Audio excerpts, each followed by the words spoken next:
Alright, sound check. And I see the bar moving. Sweet. I think it's live. If not, I will find out soon enough.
Oh wait, does it need to turn up a bit? Let me, let me turn up the desktop audio for a minute. There we go, that should.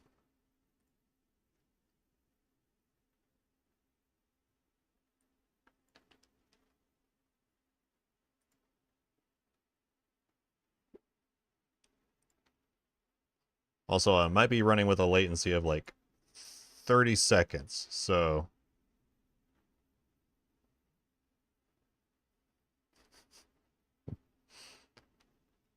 hopefully your night is going well.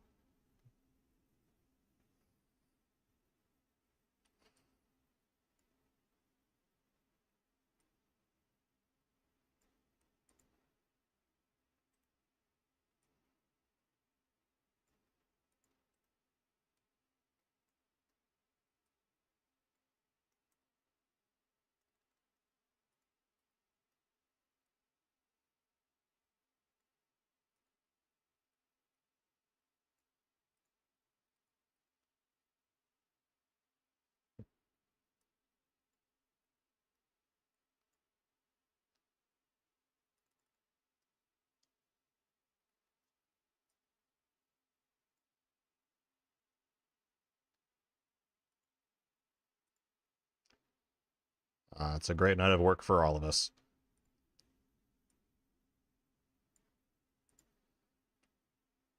I'm going to attempt some shenanigans here. Let's see.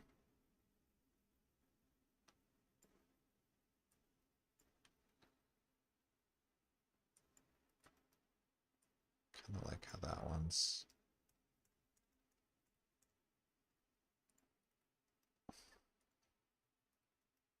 Okay, maybe...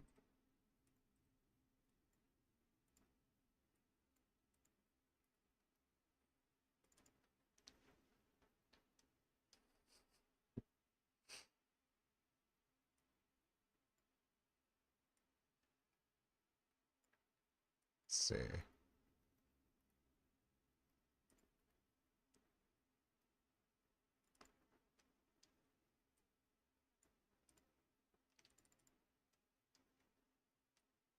God, it still sounds like it's going a little too fast. But also maybe just a little too much. Let's see.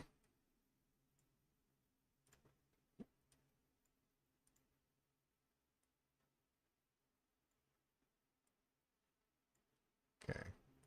How about I copy that?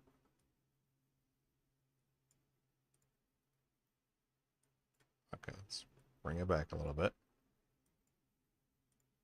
And then about 4 of these.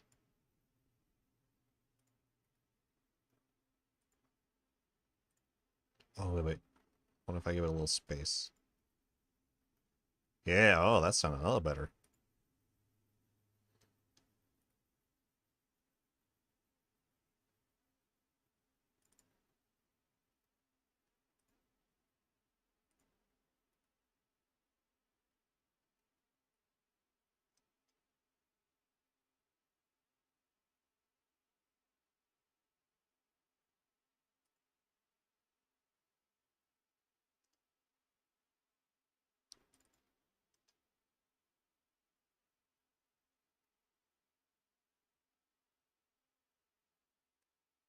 Nice. I will go ahead. And actually, I think all the game audio should be fairly good. I'll just make sure I turn out the desktop audio a bit.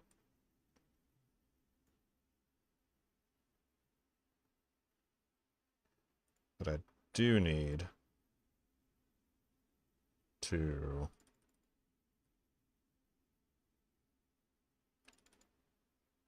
go ahead and get the host here. Oh, hold on. Let me...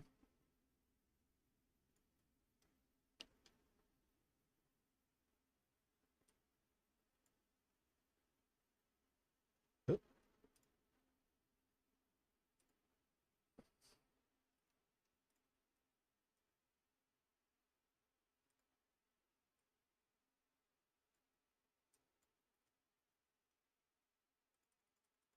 Okay, go ahead and get his audio fixed up.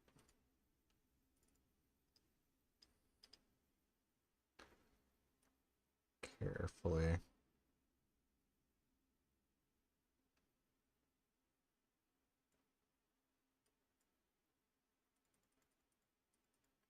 Yeah, perfect. Okay.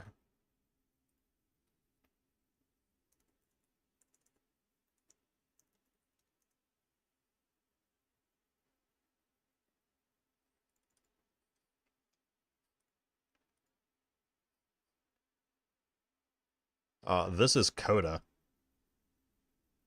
He is the big nerd I edit for here and there, and he is currently playing through something called Harold Halibut. And by the way, if you like surreal, like claymation looking, I almost want to say movies, because this game feels like you're just kind of going through a film, but it is very odd. But I love it.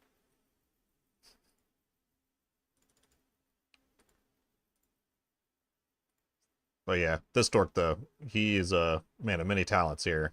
He does all kinds of art and programming, many, many more things than I can do. But he's pretty cool.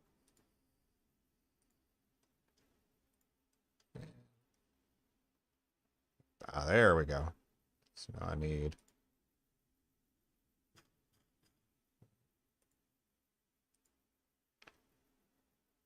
We must limit his voice. Uh.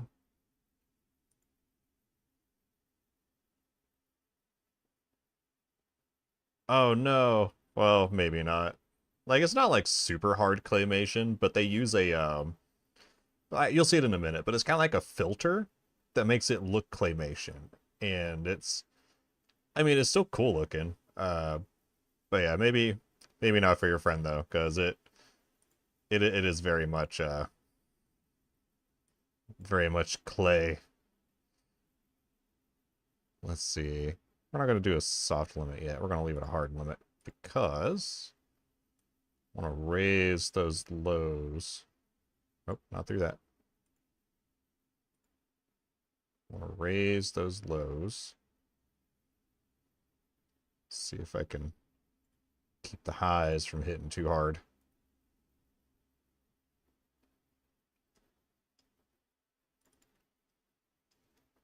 All right.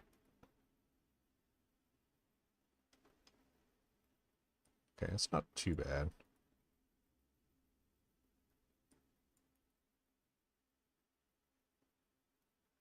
Okay. What if I turn you up a little more? Is the limiter going to play nice?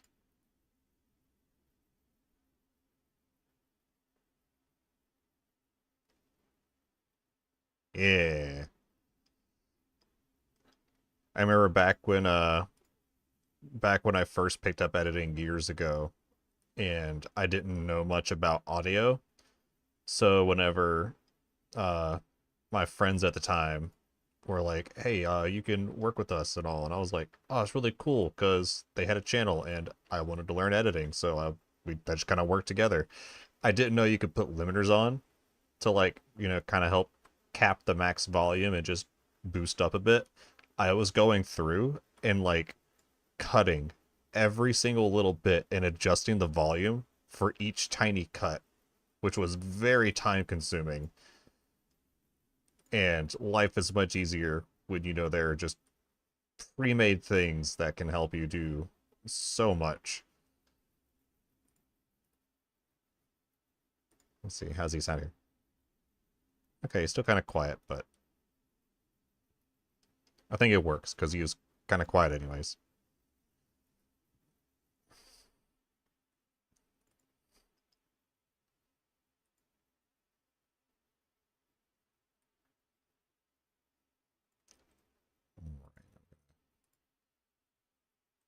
Move all that over.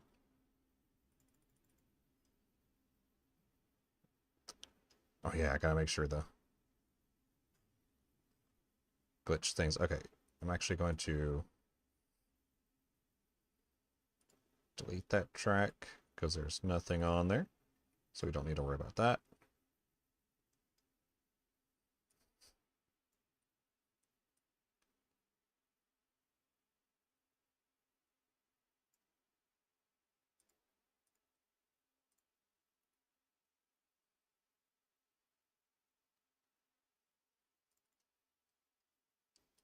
Kind of like that. It starts a little low, then it pops into the should be a max of -7 decibels there.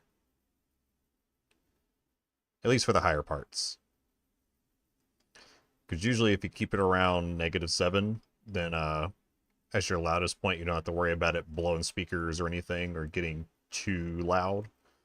You just don't want it to get too low for certain voice parts, so you just have to, like, there might be certain parts I may still cut and just kind of boost on their own, just so I'm not trying to jack all of this up, because if you keep cranking this up like louder and louder, eventually the limiter will just cut out so much that it just kind of destroys part of that audio quality.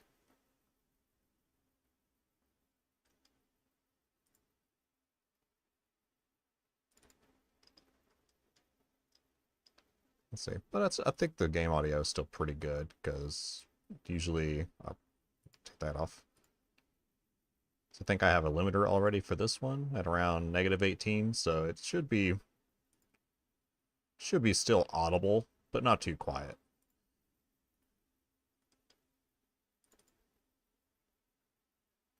Let's see.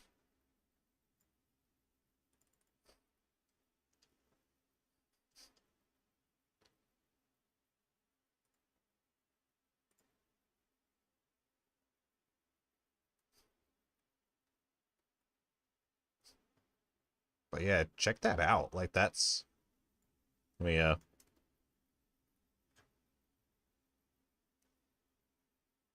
that just looks so neat. Like, it's, I think the only thing that really gets me is the eyes on some of the people. Like, that's a little terrifying because the eye seems almost too real for like the clay filter. So like it just, that kind of sticks out, but this is fine. Like, this one actually fits a lot better. So like this character model just did perfectly for that.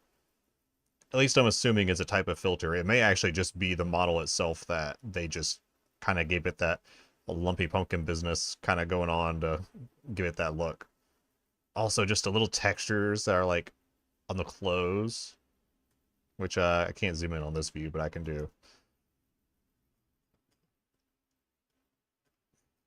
Yeah, it's not too pixely blown out, but yeah, like they just do like little details that just look like they kind of like brushed it with like a stare into the abyss. But yeah, it just looks like they like kind of brushed it with like a physical brush to give it that shirt texture. Just little details. This again, I mean, it kind of sucks as Clay, your friend can't play it, but I mean, it's just attention to detail. There's a lot of love that the developers put into it.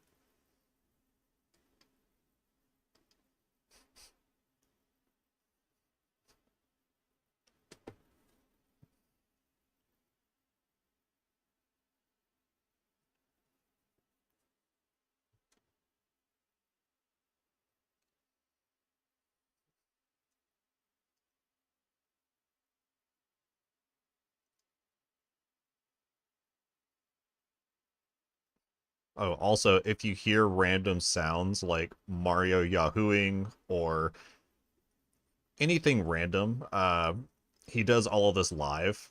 So you can't see the chat, but people put in commands to do a lot of things to do shenanigans with him. Because another thing he does is he will essentially have this RPG thing going on while streaming. So you're kind of, yeah, like right there, you can either be assisting him to keep him alive, or I believe a hammer should some or something should swing soon. Possibly.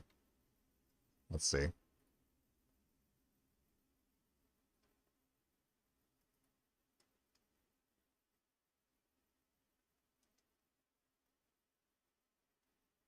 Okay, that game audio might be a little quiet there. Let's cut. Let's raise it up a bit more.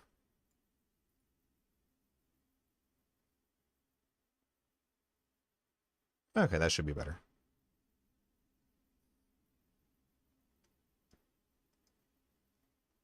Yeah, that sounds pretty good. How's that compared to Coda's voice?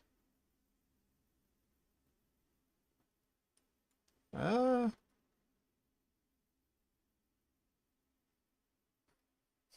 it's not too bad. Yeah, that's kind of like that Mystery Science Theater balance. Like you still hear the media, but you can clearly hear the host. So I think that's good right there.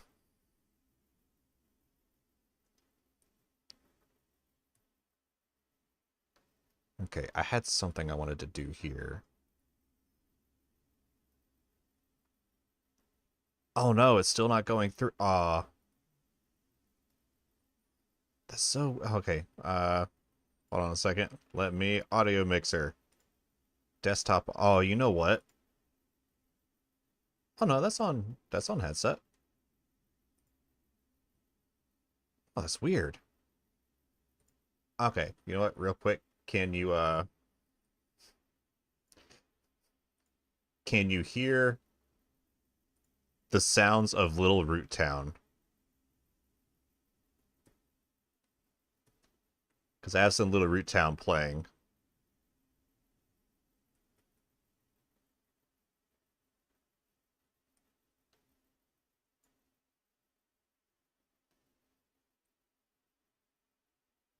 That going through a little better?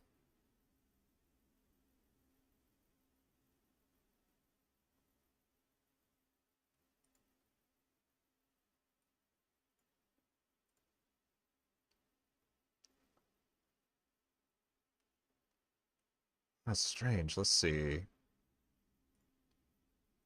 Alright, OBS, you say desktop audio is going through. Is it... Yeah, they're both on the same track.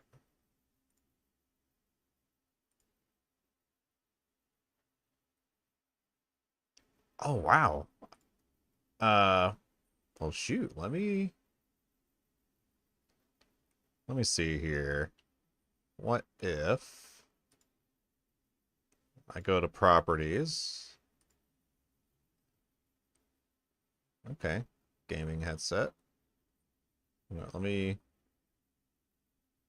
move this to default. Uh, all right. I got it on default. Let's see if that's doing something there.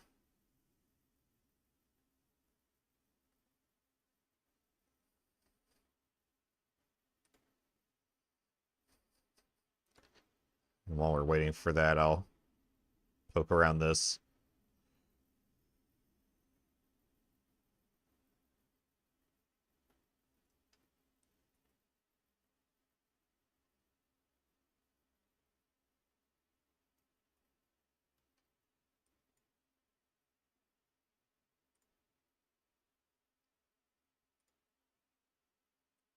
Oh no. Why is it not? Okay. Audio mixer, properties, go back to headset. All right. And I've got desktop audio, mic audio. Ah, all right, OBS. Why are you not playing sound?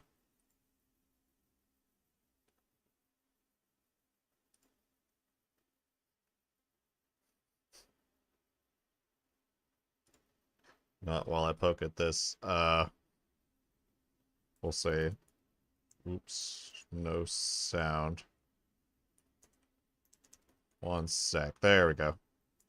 We'll leave that little message on screen while I'm poking at this.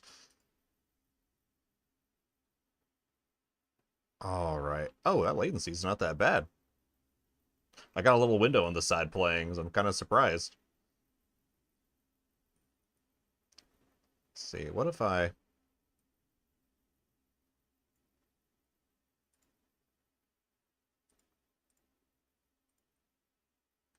can hear myself talking, but okay, that's not. Yeah, but there really is no audio going through on that. Why is there no audio? Let me. Oh, you know what?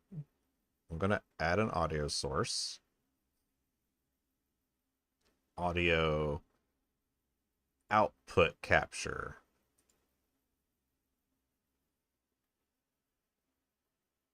We're going to say headset. Let's see if I can be a little cheeky here. So let's do speakers, which is my headset. Let's add that there. Make sure that's on. Yeah, that's on track 1. Oh, wait. I'm a dummy. I know what it is. I know what it is. We don't need the headset one anymore. I'm a dum-dum. I just remembered. I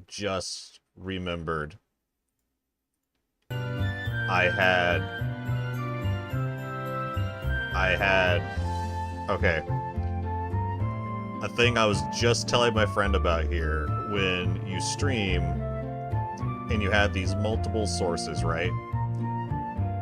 There's a thing where you tell the stream that you're going to have everything running through a single track, right? And the reason it does that is because you can record on multiple tracks. So I can record my desktop on this, and I can say microphone, I want you on 2. I can say, I don't know, game on 3. If I have somebody in Discord, I can say channel 4. So you can have all these different tracks and just organize it beautifully. But when you stream, the stream only cares about one channel. And that is going to be what's heard on whatever website you stream through. So what people will do usually is have everything default to one line. And then they'll have everything split. So, you know, again, like desktop and everything be 1, and then your mic will be on a different channel, as well as channel 1. And then you'll have something channel 1 and 3, channel 1 and 4. So this way in post, you can say, all right, I have, close that out there. So in post, you can say, all right, I've got, much like this, I can say I have desktop audio, which is just everything, just an amalgamation. And then you can have microphone, which is just Coda here. Then you can have the game that's going through. And then the 2 others I deleted were like, I think there were extra sound channels for like sound effects and I think music, depending on the type of stream he's doing. So, yeah, I forgot, I had mine set to 2. So, thankfully my microphone was on 2 automatically. But yes, that is exactly why I am a dum-dum and did not think to check that channel 2 or 1 was the default channel. So, the more you know. And also, hello, hold on, let me make sure I say this right. Nesral Yaj. Is that right? Nesral Yaj?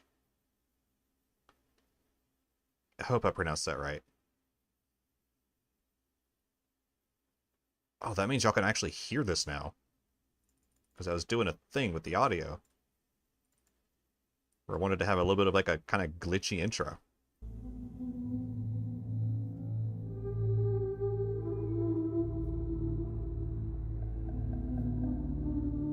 This game also highly recommends a controller. So we are controlling.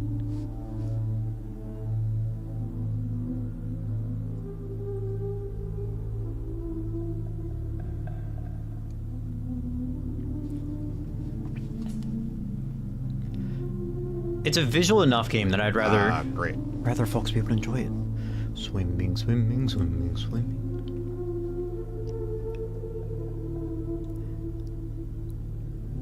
Oh boy. Hey, free pipe!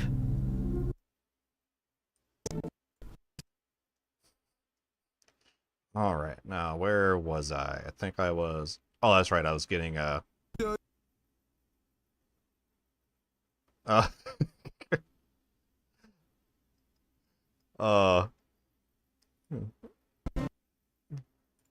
Coda's just a hidden Germa. Start off with like a bunch of questions. Oh, that means, oh, that's right. I can actually explain the sounds and stuff because at one point there was a random Mario. I think, was it here? No, was it here? Water is illegal. Here? Volume still good? There we go. Okay. Yeah, like I was explaining before, if you hear random Mario sounds or just things in general, Coda has a thing where attacking the host, a la RPG, is kind of the thing. So people can either attack or protect the host, and they can also put in like random sounds for during the live stream chat. So yeah, you'll hear and see many things, but it is very much fun, and I'm kind of glad he left the Mario bit in from when he was playing Mario 64, because he had like no delay. Like you could just spam it, and chat would just shoot a bunch of Mario sounds at him, and it was great. Start off with like a bunch of questions. Yes, sir. Thank you, Patterson. All right, let's see. Harold, I'm afraid I need you to come with me. So we had the audio for this kind of Major. stuff. What's the matter? What is the matter? Is that leak bothering you again? It's your fine, your unpaid fine. Also, I will say the had a mouth movement fine. is a little Why'd I have a strange fine?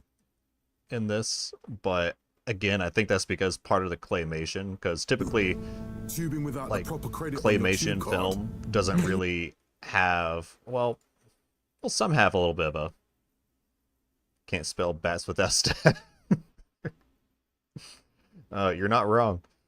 But yeah, like claymation kind of has a thing where sometimes the mouth movement isn't always smooth. Usually like vowels and stuff are there, but I could try. No. sometimes it's a little. Wait, I'm sure I this. topped it up. Improper tube card I just think they management, kind of went however. more You surely like recall generic, like, that well, since last week, I don't know if I call it the generic Energy mouth District movement. tubes require your tube Because like card it kind to of be lines topped up, with but blue sometimes credit it feels if like an it's like a onward dump. journey to the social district is intended. But part of me And also thinks it might fit the surreal nature that kind of goes on with this game. So I don't. I have to wait and see more because I hope Coda keeps playing more of this. I've been getting like really just drawn in. to the usual weekly turquoise credit. What about my purple credits? But only last month, it was a green. I don't make the rules, Harold, but the rules make me. All right, I think I highlighted this yellow because I wanted to do something here, and it's probably. All right, we're gonna cut that, and what we're gonna do is we're gonna get rid of that. We're gonna play around with some retime controls.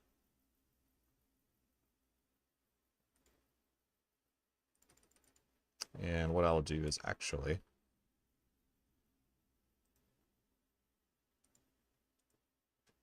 retime control there because I want to freeze frame on this one specifically. Okay.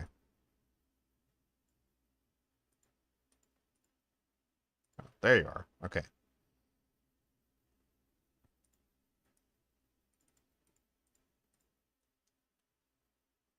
I can extend you out. How many seconds is that? Now let's get to the fines. Like a 3-second gag here. I think that'll work. So 0211 to. Now let's get to the fine secretary. Oh, I may not even need the full 3 seconds here, but I think that'll work. We'll start with this because I feel like Make me. I want to do a funny bit here, and we're gonna find out if I have. Wait. Do I have sunglasses? What do I have? Okay, you get to see some of my somewhat disorganized random assets I've collected and memes and other random things.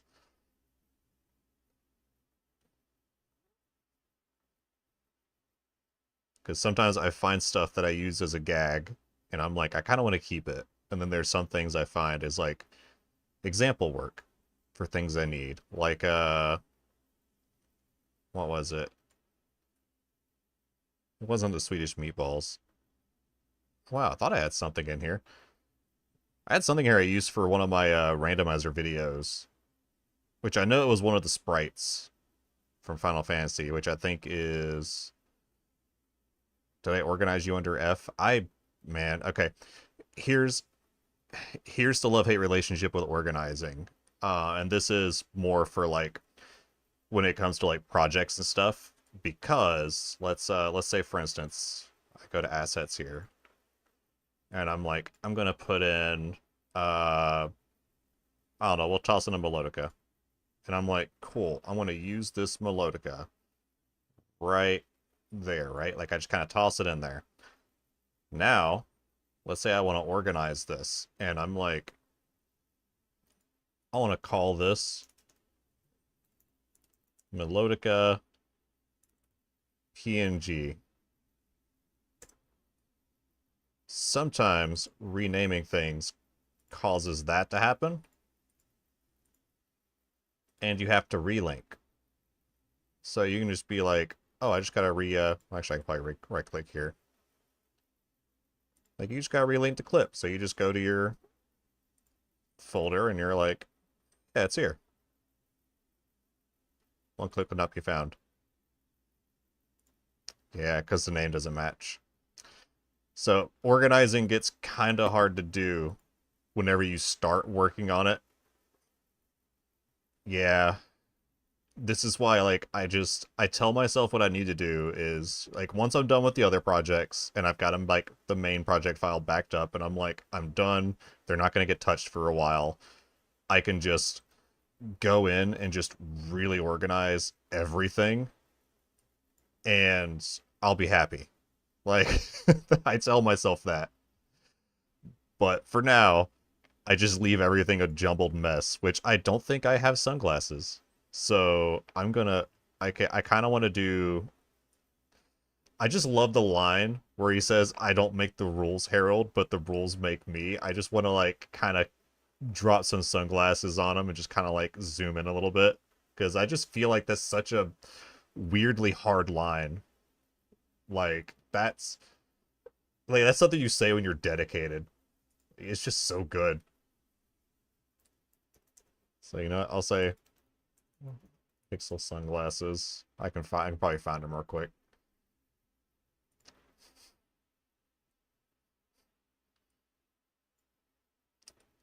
Ah, here we go.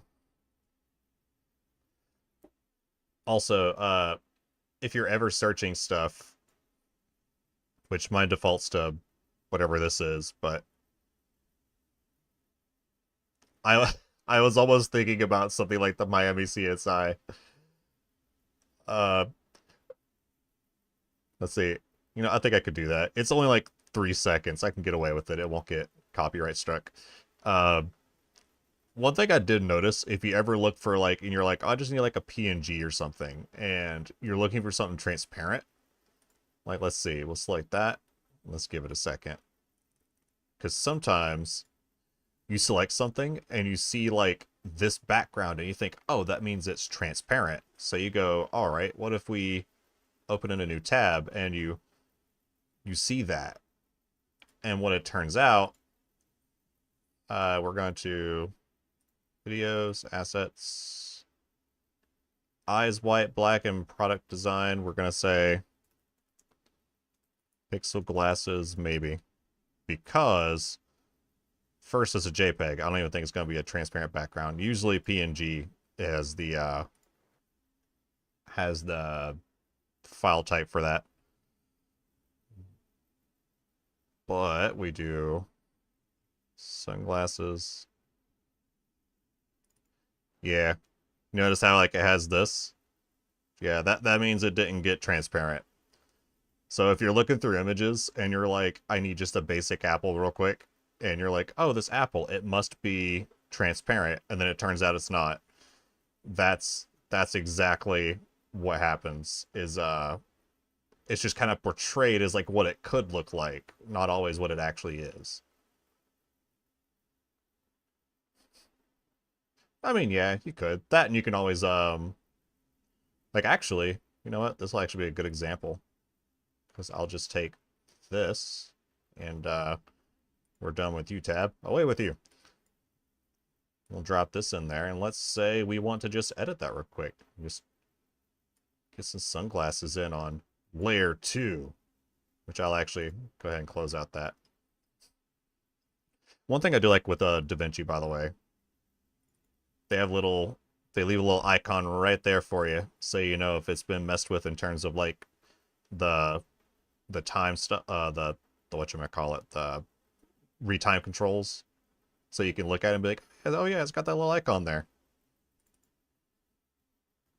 Just nice little things. All right, so we take this and we'll say, let's get rid of the background. Let's go into filters, and I believe we can use, it's not texture, it is 3D keyer. Let's see if we can just get rid of it by selecting a background color there. So let's do a minus. Oh wait. Open MX user overlay so I can see it first. Boom. Oh no, wait. Invert. Up. Too strong. Delete strip. How about the white one? Oh.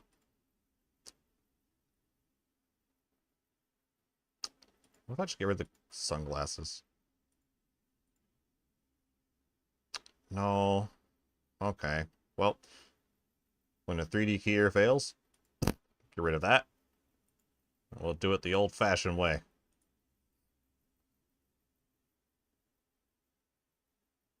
We're going to open you in a Fusion page real quick. We're just going to polygon invert.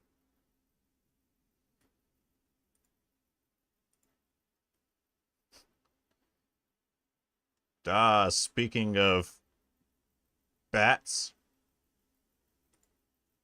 Well, we weren't speaking of it directly, but hello, Coda.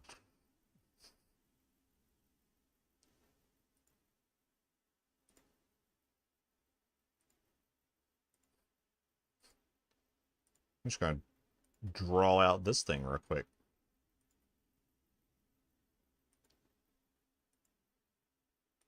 So yeah. Now I will say, if you ever need to edit a file and you're like, I want to get something done quickly, or, you know, work on it more simply, because JPEGs are the worst. You can just convert the file to a PNG and, you know, make life easier. But let's say I'm a stubborn man, as I am, and I'm like, no, I don't want to convert that to a PNG. That's for losers. I want to be the guy who says, I like JPEG files. So, yeah, you just do something like that and boom. Like the, using stuff like the rectangle, ellipse, or my favorite polygon, because you can just click it around where you want to real quick. This is just a tried and true way of just fixing or hiding things you don't want, or being able to focus in effects on certain things. Also, I'm doing pretty good, Coda. I have my cup of coffee. I had a lot of spaghetti. I am in a pretty good mood, and also for running on just normal speed for latency, it seems like it's actually doing not that bad. It's like, last time I tried it, it was like 30 seconds. Now it seems like, I don't know, like 10 seconds? So yeah, I'm honestly surprised that live streaming from the sticks is working this well. At least with editing. Maybe if I try something a little more heavy on the encoder, it might, you know, really push it harder to like see if it has to take longer or not. But I don't know. We can always try it later.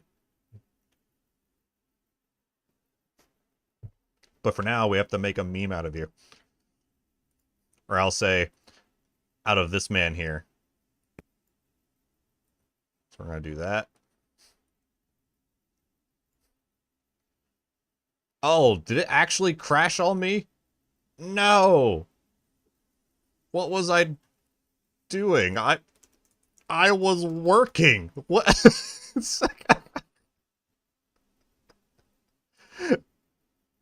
You know what? This is why we don't use JPEGs. Yeah. We're gonna make a note of that. We're gonna shrink down the size of this a bit. Just to remind myself here. This is why we don't use JPEG files. Yeah.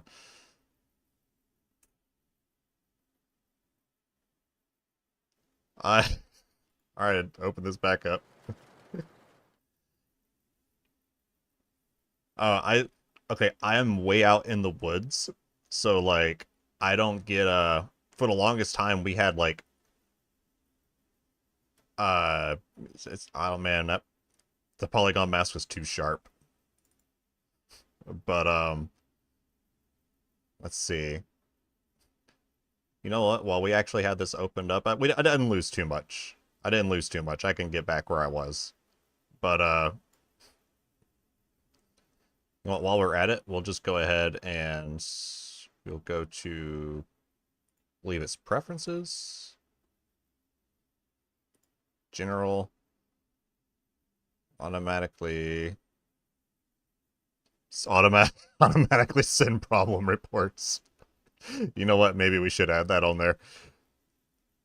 There should be an auto save feature I can turn back on. I have a habit of, okay, live save? Is that what it's called? Timeline backups. Form backups every 10 minutes. Trying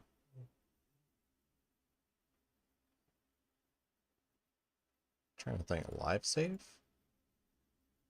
Is that what it was? Okay, well, we'll say that for now. Yeah, it's fine. Okay, but yeah, like I was saying, like being out in the sticks,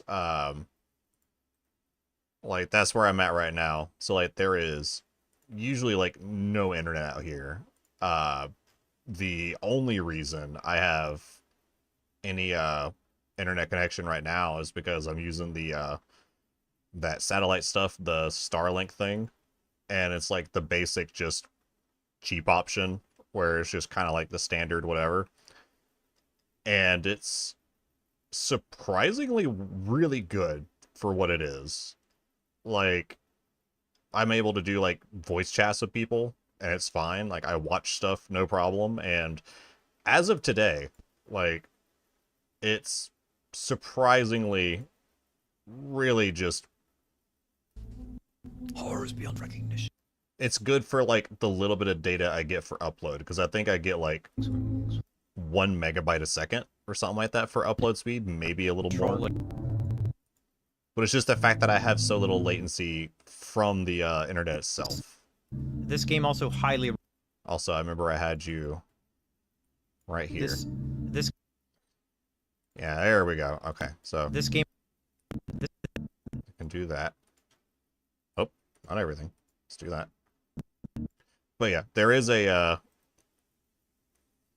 you know what we'll do? I usually have a habit of hitting Control S to save after so many little things I do. And I can, you know what, actually I can probably turn that setting back on before I go too much further. Which it should be... Is it? No, it's not Project Manager.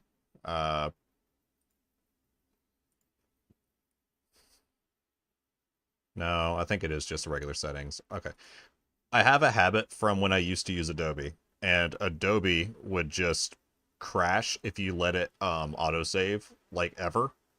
And I don't know why, but Adobe would legit, like, anytime I let it autosave, like, I would set it to, like, autosave, like, every 20, 30 minutes. Just, if I didn't hit Control S, it would just kind of do its thing, but every time it would try to save, it would just crap out.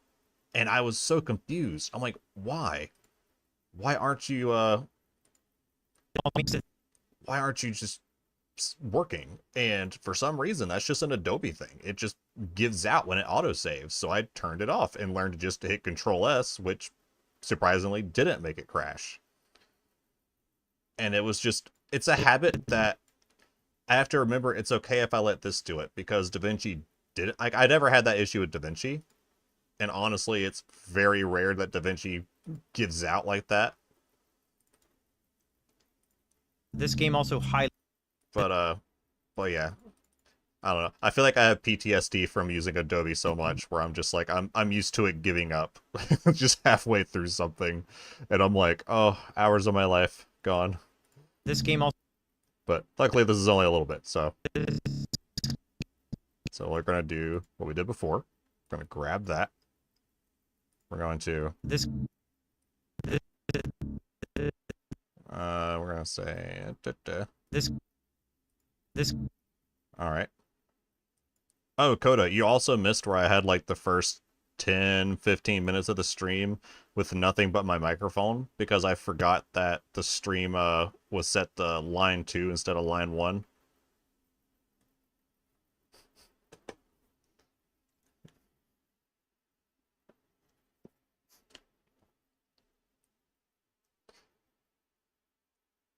Yeah, and Ezreal, it's honestly, it is like a love-hate relationship, because other than it crashing, like, they do make good stuff. Like, it's surprisingly really good. But like, my God, just work. Like, that's all I ask of Adobe. Just please work. Oh, it's like all I want. Wait, let's see. Was this at a? Yeah, I think that's about it.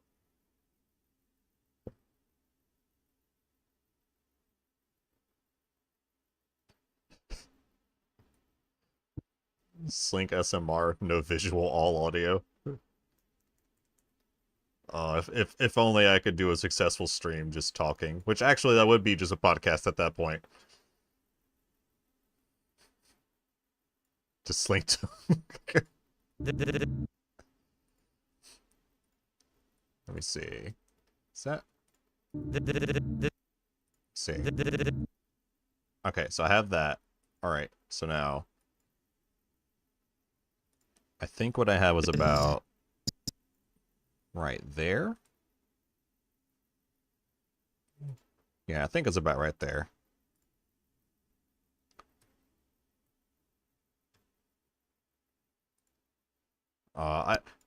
I get told that a lot, and it's always flattering, but I don't know, I think it's just one of those things where, like, I hear myself, and I'm just like, I don't know. I sound like a dude. But, like, everybody else will be like, no, it's nice. Like, it's just kind of pleasant. And I'm like, well, now I feel like I gotta try harder. But that's alright. Speaking of try hard, we're gonna try and convert that JPEG into a PNG before I touch it again. Just be like, let's make life easy town. Alright, so I had that about right there, I think.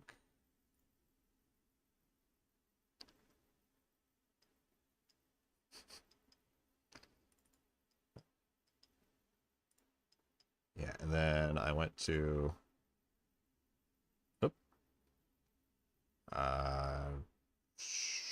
video transitions, that's right, because they actually updated their block glitch in this, and it's really nice. Like, I like it. Okay. No, I'm just gonna get in the habit of hitting Control S after this game. Okay, that's a little too soon. Maybe. This. I think what I need is to do that, and then this game also highly. Okay, it's like.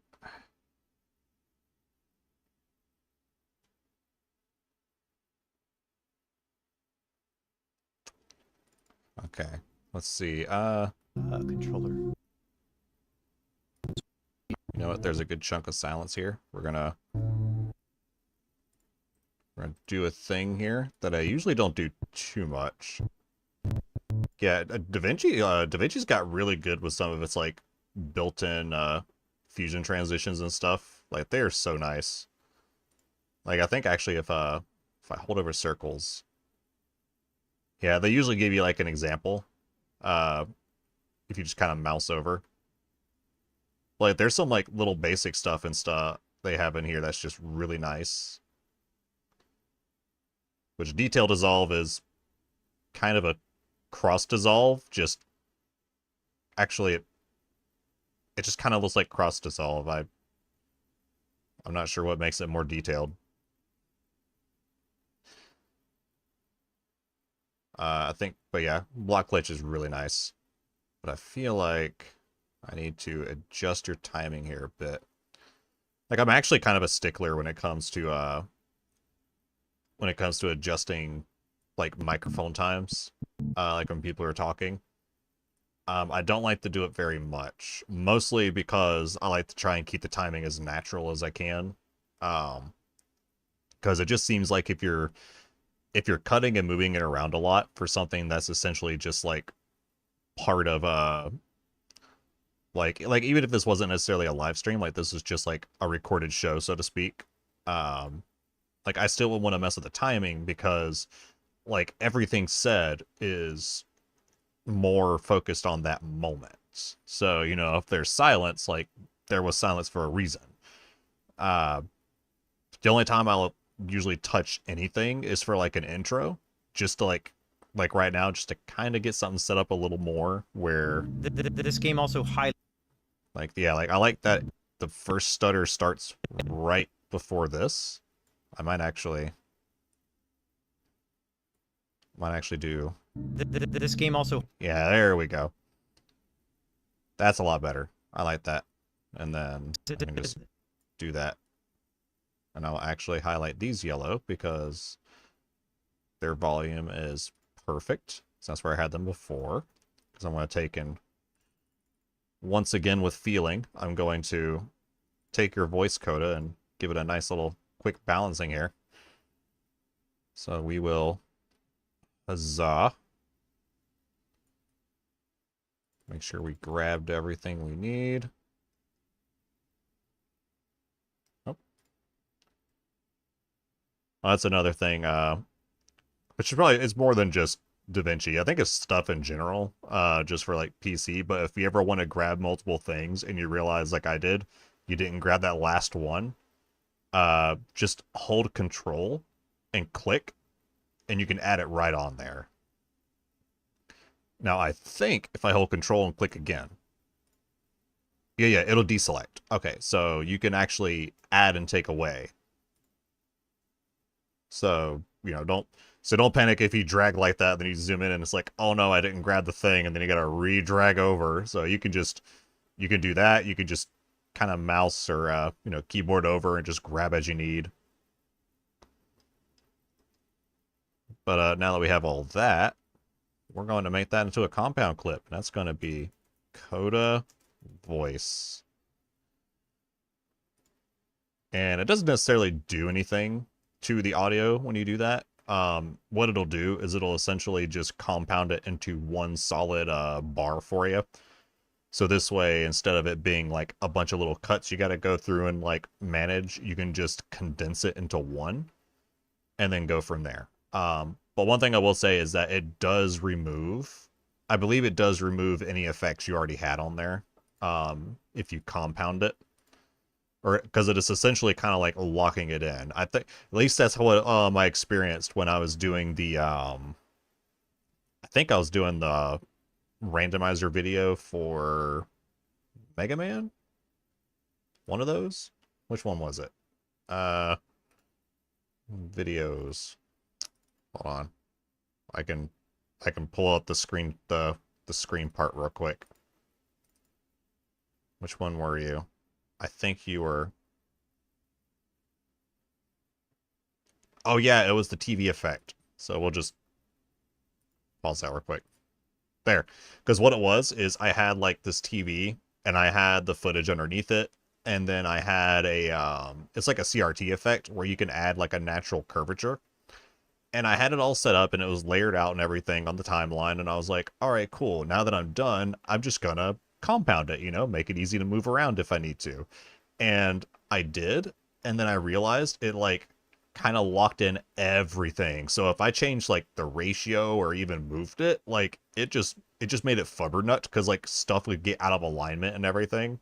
So I was like, oh no, I kind of have to like make sure I'm done before I compound something. Which is not the same as it's not the same as let's see, drag that over there. As doing like a fusion tab, so to speak. Like if I grabbed, I don't know, like I went to this blue chunk I'm about to get rid of, and I said, oh, I need a fusion clip. Like that would just make it to where this clip would become a clip that's like specifically in Fusion, which is kind of weird because technically you can open anything in Fusion, but like I could do, let's say I go back, I undo that, and I say, what if I had 2 of these and I wanted both of these together for a Fusion clip? And I can just highlight them both and do that, and then boom.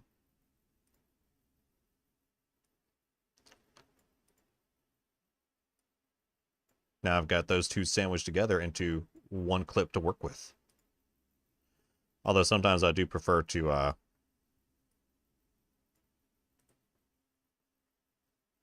believe, is it a VFX Connect clip?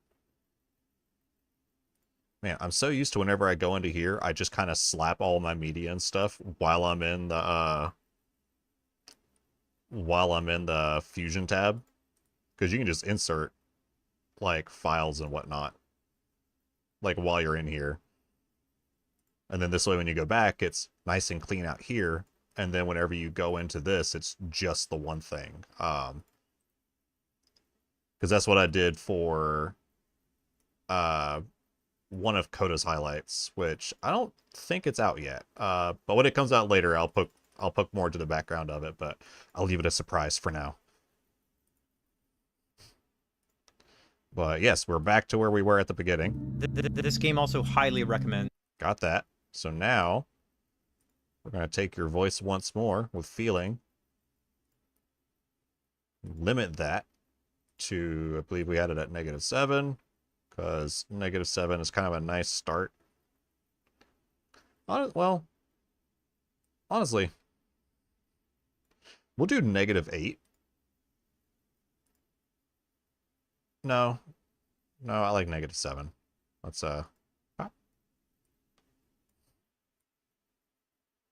yeah, -7. We'll start with it not having a soft input, because I'll raise this up about like, we'll do 12 and we'll listen and see. This game also highly recommends. Let's see. I think it's a little louder than I had before. Let's turn it down a bit. This game also highly recommends controller. So we are controlling. Okay, that's not too bad.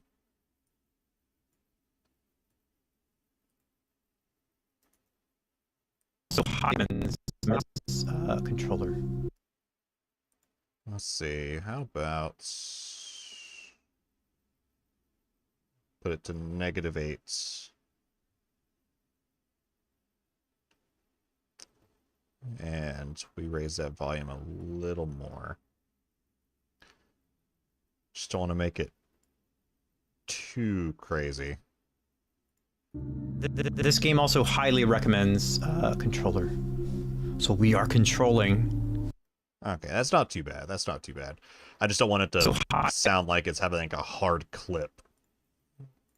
But I think I do need to take...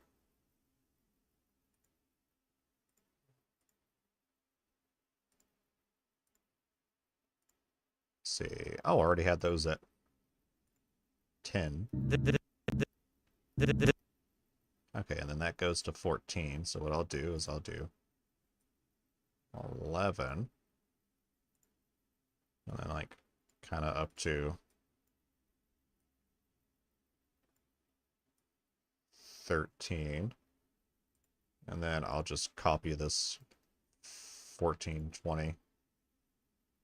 Oh, help if I actually double click to copy and then paste. So now let's listen. This game. Okay, that's a little better. This game also. It kind of builds up a little bit, and then I think just a little bit of a crossfade will actually make that work really well. Let me see. This game also. This game also. Maybe stretch it out a little bit. This game also high. This game also high. Yeah, that's a little better. This game also high. Yeah, there. That I like that. That sounds a little smoother, but it still gives that stutter. This game also highly recommend. Although I think. Okay, what if I. This game also high. Okay, what if I tuck you in a little more? Like right there instead. This game also highly recommend. I almost wondered. What if it's just 2? This game also. This game also highly.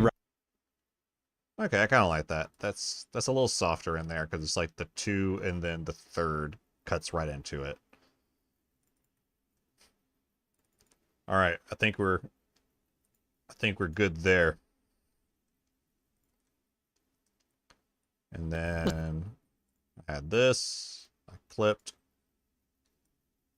I misclicked. Raise the volume because I already have a limiter on it.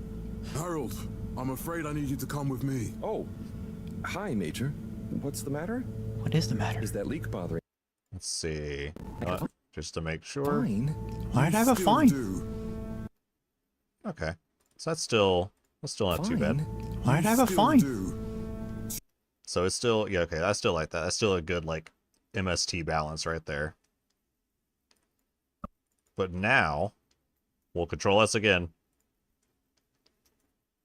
Alright, we saved, so we're good. Now I know I can get back to where I was. I don't make the rules, Harold, but the rules make me. God, I love... Like I was saying before, Coda, like, I love this line right here. Just, I don't make the rules, but the rules make me. It feels like such a weird flex. Like, it just feels nice. Let's see. So this is actually the start. So I can actually cut that. And then let's do retime controls. Because I just want to still frame it. That's all I want. Ah, oh, come on. Give me... Yeah, it's right there. There we go. Freeze frame. Yeah, it's like that. It's like oomph or pizzazz. Just... Well, maybe pizzazz isn't the right word for it. I think oomph is good. Just a good oomph to it. Now let's get you over to the fine. Now, I think I was going for like a 3-second thing, so it was like 2:13, 4, 5:13. So let's put that there, and then we get there we go. So now I should have a good 3 seconds of that. I can now cut that there, cut that there. We don't need the sound, because we're going to once more, you know, I am kind of curious. You know what? Save. All right. I am curious. I want to know if the JPEG really broke it. So we're gonna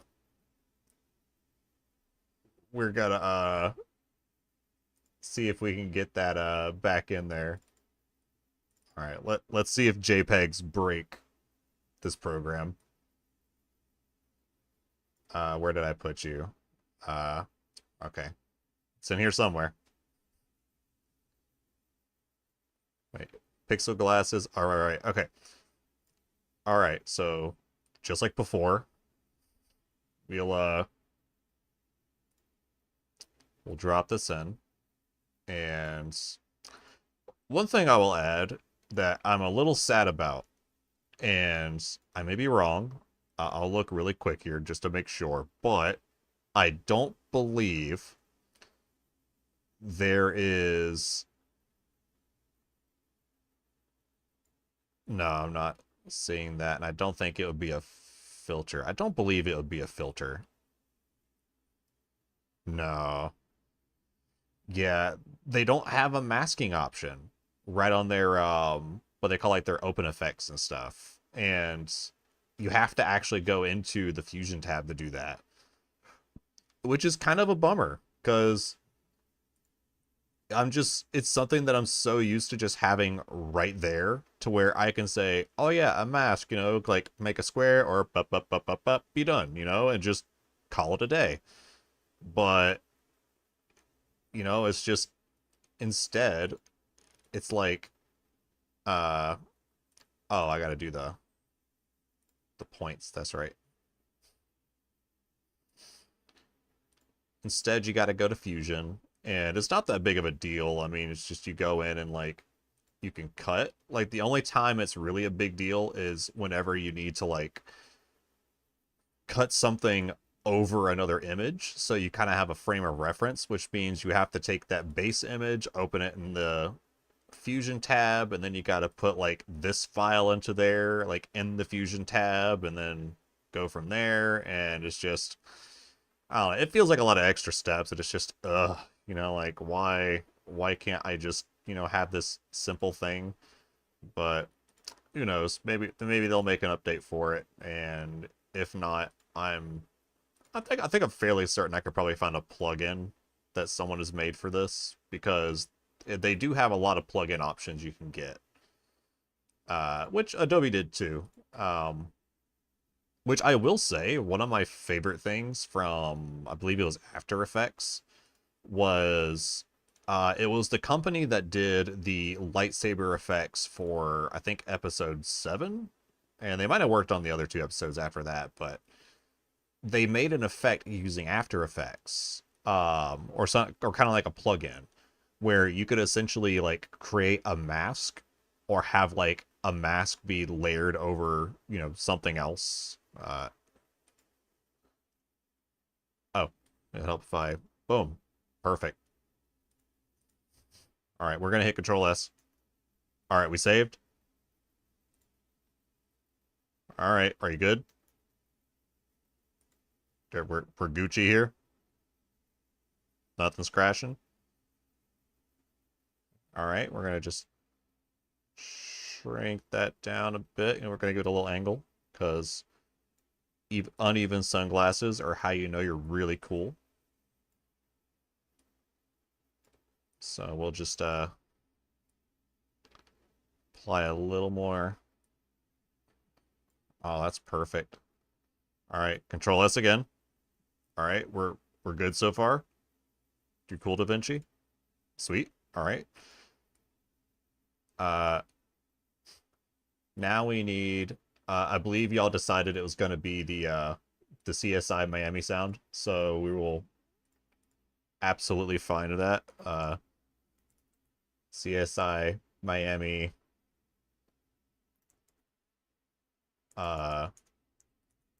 intro scream. Yes. I just want the intro scream. I think it's...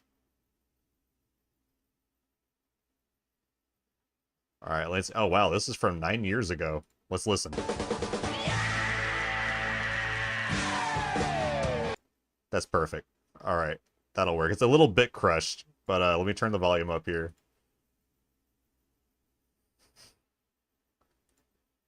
Let me see. Alright, that works. There's something a little charming about like bit crushed files. Like not to the point that you can't hear it, but like it's just it feels right, you know, like it feels a little vintage, it feels a little classic, you know, like it feels like you're kind of catching something from the old TV days. We're just gonna paste this. We're going to change the file path to go into assets, sounds, perfect. All right. Not MP4, I want MP3. Add that in, download. And it shouldn't take too long here. There we go.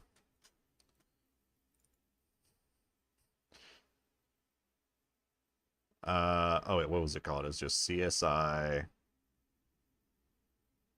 Wait, right? Hold on.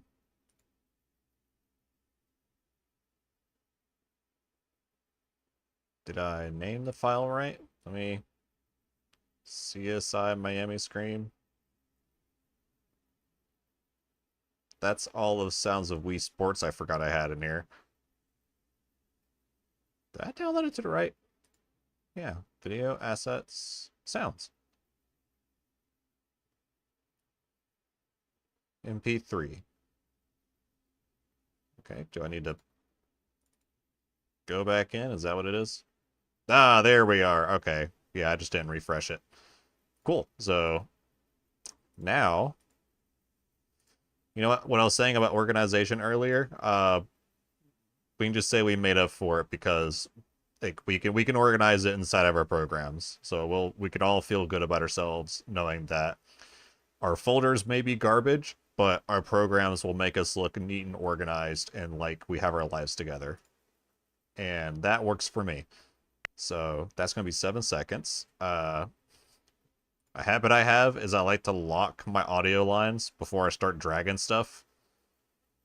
Mostly because like sometimes when you drag down, I've noticed, not always, but sometimes, like you go down and you hit like over something by accident and you're like, oh, let me move that real quick.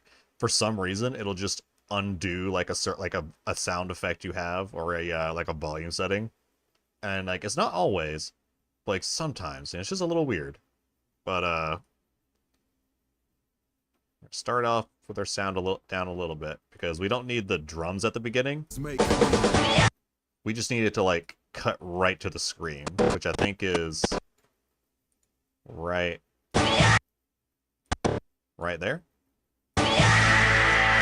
Yeah, there we go. That's the money right there. So just okay, we gotta do a little more than just pop on sunglasses though. Let's see. Do I want a full 3 seconds actually? Because that's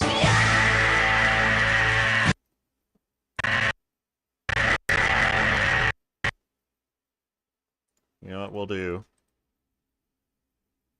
We'll do that. That feels like a good timing right there.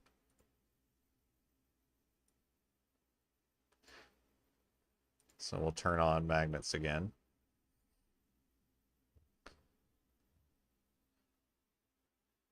And then we'll take these two and first save. That is another thing I'll give a kudos to DaVinci for, is the fact that I can hit save. That's it. Like that tiny blip is all it took to save. And if I close it, or God forbid it crashed or something, it'd be right there. So like I will forever be thankful that DaVinci is capable of very quickly like course correcting and being able to save just so efficiently. Again, Adobe can't do that. Adobe, you hit save and it's like, just 1 second, please. Okay, you're good now. And then you hope it doesn't crash while saving. Oh. Ah, good hit of coffee. All right. So now I believe, now that I have these two boys where I want them, I can... Oh, I just had a thought. Well, actually, no, because... Nah, that's alright. I'll just take and do compound, and we'll call it... Yeah. Sweet. So it's still held there. And now I want to be able to... Let's see. Video transition... I feel like a dip to color resolver quick would be...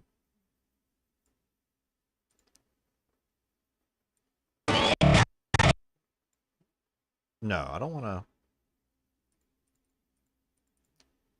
I don't want it to do that. I want it to be like a bright flash. Oh, we'll just do that.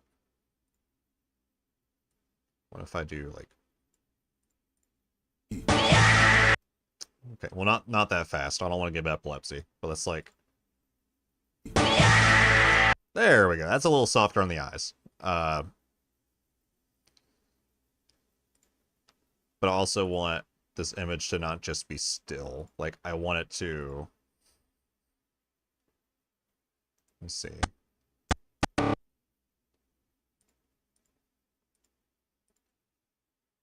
We'll take the video.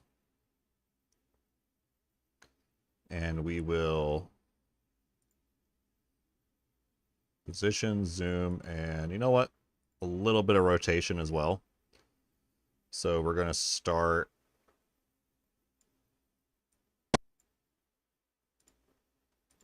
Oh, let's see. Can I hide this effect real quick?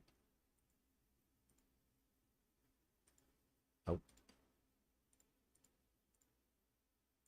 Hold on.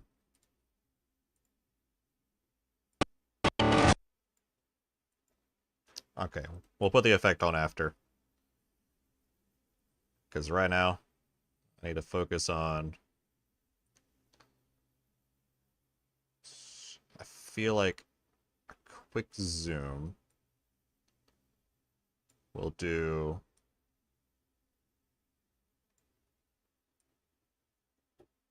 Kind of like...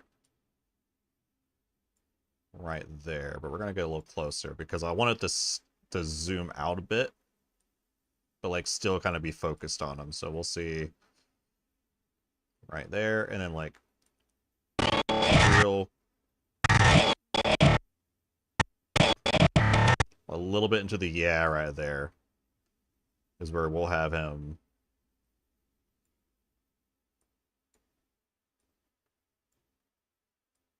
like mostly straightened out, but sorry, I gotta hide you a little bit, Coda. It's all about this man right here.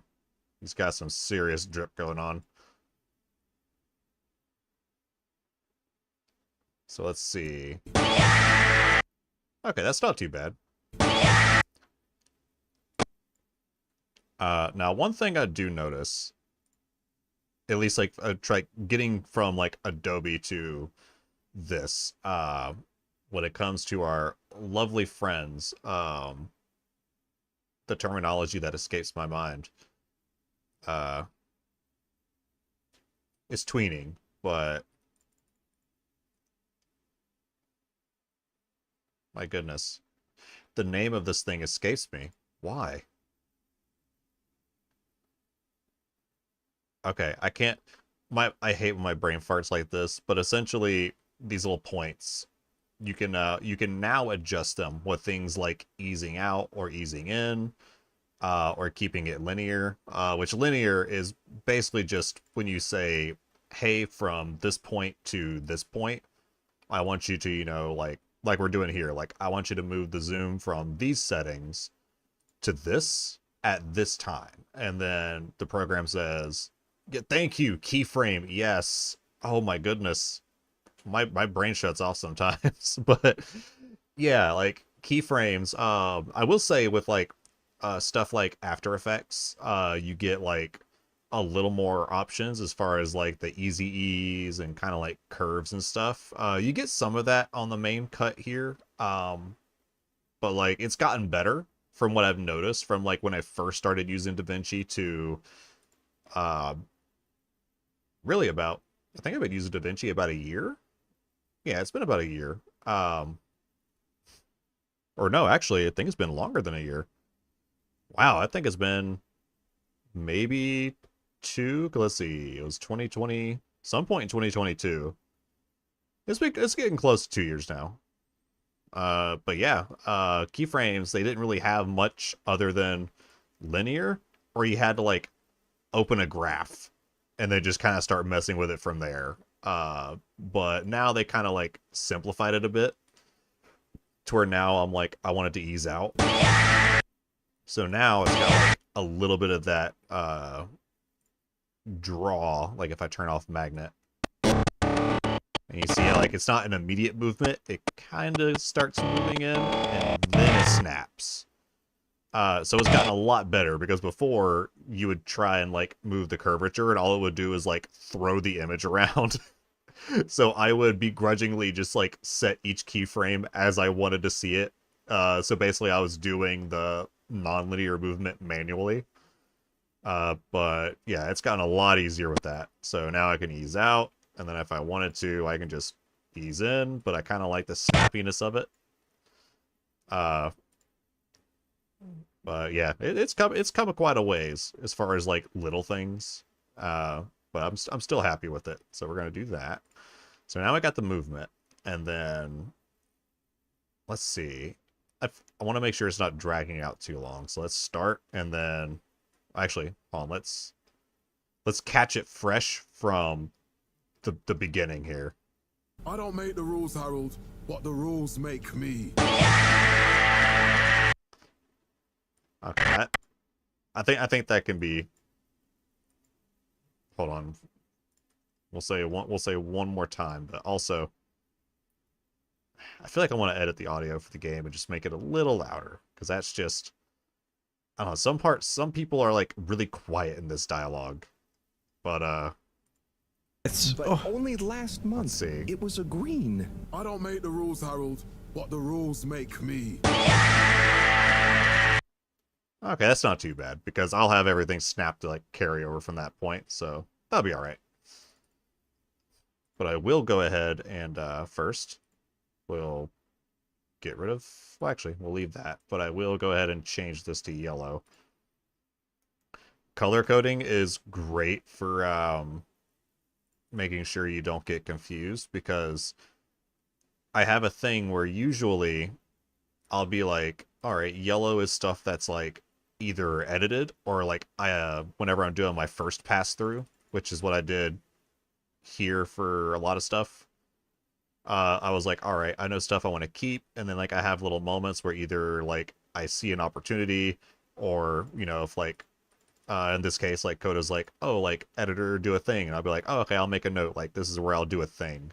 That's then I'll just go ahead and mark that. So this way, when I'm going through the second time and I'm like, all right, making sure everything's where it needs to be, you know, now that I got like the scene selected. But regardless, we got that. So now we can finally save, and then let's go back to that dip to color real quick. We're gonna make it short to kind of catch at the beginning of that volume right there, where I can see the yeah start, and then we're gonna crank it up to Me. yeah, there we go. I kind of feel like I want to add something, but for now I will leave that where it's at. And you know what, I'll add a marker with maybe more. And I don't know, usually markers I don't bother color coding them necessarily, unless it's something abrupt, like I'll mark it white if I'm like, this is where an episode ends. And I'll usually have like, you know, which episode it is, that, or you can do like maybe red if you're like something's like pertinent. I feel like if I was trading files off with somebody else to like for them to open the same project, I would be like way more focused on the color coding for these, but honestly, because I can put names and notes, I can just leave it all blue for the most part, and I'll just be able to see like everything, because even I believe when you index, you can actually look by marker, and you can organize it by color. So you can see the name, you can see where it starts, where it ends, the duration of it, which the duration is just the marker itself, which it defaults to like 1 frame. Which you can change that if you want to say like, oh, like I want to do, I don't know, we'll say this is a 3-second one, so we'll do, well, not 30, but we'll say 3 seconds, just 3 seconds even. Boom. And we didn't even keep the full 3 seconds, I realized. So you can just do like this and go, yeah, this whole little bar right here is just 1 second and 57 frames. And just be like, maybe more. So, you know, there's little stuff you can do to like make more sense of it. But again, if you're sharing this out with others for like the same file to work on, like absolutely, you can make like a little like editing notes or workflow. Just be like, these are what these color markers are for, and then have your notes as needed, and just have your whole workflow for the team set up. It's great. If it's just you, you can kind of get away with the shrug and go, make a note. I know it's there. You know, move on. Again, it's very much a different energy or workflow for when you do something solo, which I know from a professional standpoint is probably awful, but like this is just me working on this, so it's okay. I'll give myself a pass. but anyways, let's snap. Yeah, there we go. Also, you can remember that things can be linked as well, because like if you have that link turned off and you click that and I go, let's pull it in, it just pulls in that one line. Which a good thing is that it will show you like stuff that is still linked to. Like it'll say like it's off by like that 3:14. But yeah, we got that. And then I do think before I go too much further, I am going to catch all the game audio. So let's do that. And let's, oh wait, unlink first. There we go. Catch all the audio. And we'll go ahead and compound the game, because I do think I want to put it to like 16 or 15 decibels. I feel like that's going to be a lot better of a balance. So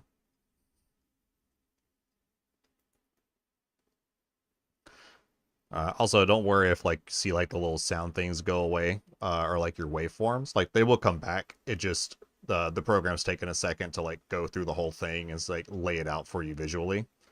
But like it is there. Sorry. So like I'm sorry. The audio doesn't go away while you're waiting for it. But go back to effects, Fairlight, limiter. Ah, there we are. So now I'll tell you limiter and say you. Let's see, what did I have game audio? Yeah, I had it defaulted as 18, but honestly, I feel like 15 would be better. Let's see how 15 sounds. Fine, you're unpaid fine. I had a fine? I'd have a still fine. Do. Tubing without the proper 15's credit not on your bad. tube card. Can you settle it now? I can try. No, but wait. Okay, let's get a little bit ahead. Into the social district is intended sorry. in addition to the usual weekly turquoise credit. What are my purple credits? But only last month. It was a green. I don't make the rules, Harold, but the rules make me. I'm sorry. All right, that's kind of nice. I like that. All right. And then this way, if I need to like lower audio on just like a snippet of the game audio, I can just cut that and then just lower it down. So basically, when you're limiting or boosting, I usually take the first chunk and I think what gives the least amount of work to do after. So I'll like with Coda, I'll kind of boost them up, put the limiter on, and then as I need to, I'll adjust volume and limiter settings and stuff as needed for little snippets. So if he's a little too quiet, I can raise it up. If he's a little too loud, I can cut it down. And then same thing with game audio. So it's a lot of it is just kind of what you're working with, but if you poke into like video editing stuff, you'll figure a lot of that out like very quickly. I'm sorry. I'm already in trouble. No, Harold, not yet. No, I want to observe your room. There's crown drawings on the wall. Please. So let's see. Well, once again, Control S, and then let's see. What is this moment here? Oh wait, wait. You wanted me to do a thing. Let's see. Put on Bill Nye the Science Guy. Slink, if you could please put Bill Nye on that tiny TV. Oh, that's right. You would have Bill Nye on there. Okay, let me see. Did you zoom in at all? I mean, I'm saying stupid things, but that's like. Oh, okay. Okay, I see what it is. The TV went dark naturally, so then I can just. Oh no, it's not a haircut. It fades out. Okay, cool. Got it. So I'll find a snippet of Bill actually, you know what? Bill Nye the Science Guy. YouTube knows exactly what I want. Bill Nye the Science Guy intro, which I don't remember if it's I don't remember if that's copyright or not. Wait, was Bill Nye Disney? If it's Disney, I'm absolutely leaving it. Well, it doesn't have to be absolutely muted. I'll just have to keep it really quiet if I want audio there. But I'll figure it out while I get it ready. So for now, I'll switch back to MP4. I'll put this back to video assets, video resources. Yeah, I think that was the thing. Miscellaneous clips. There we go. Select folder. And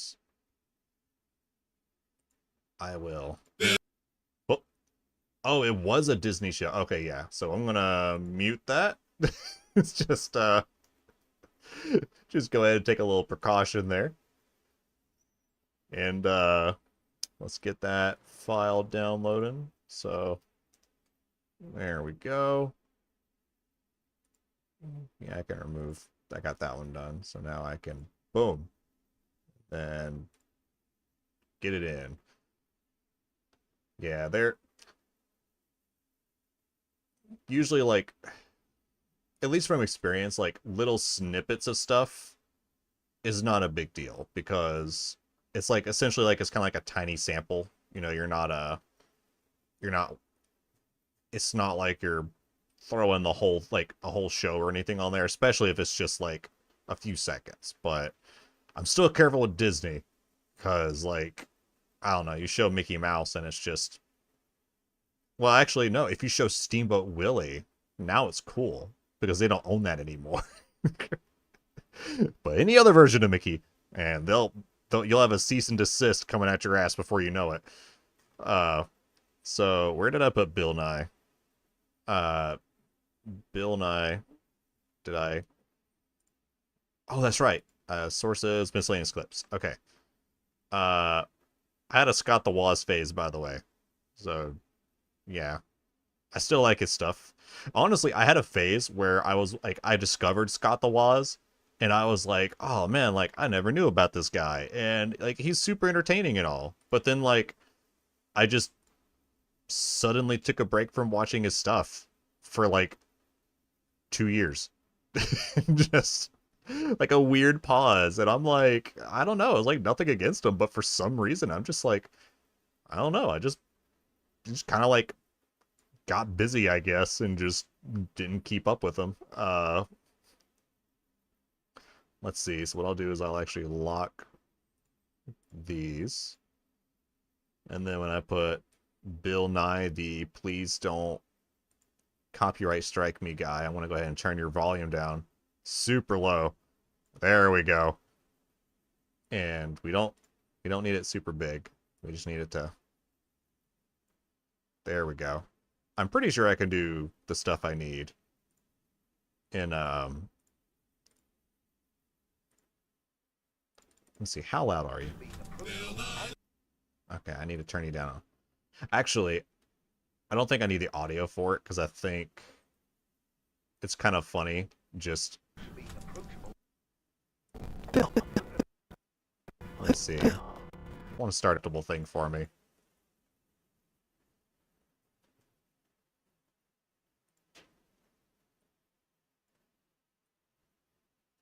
Let's see.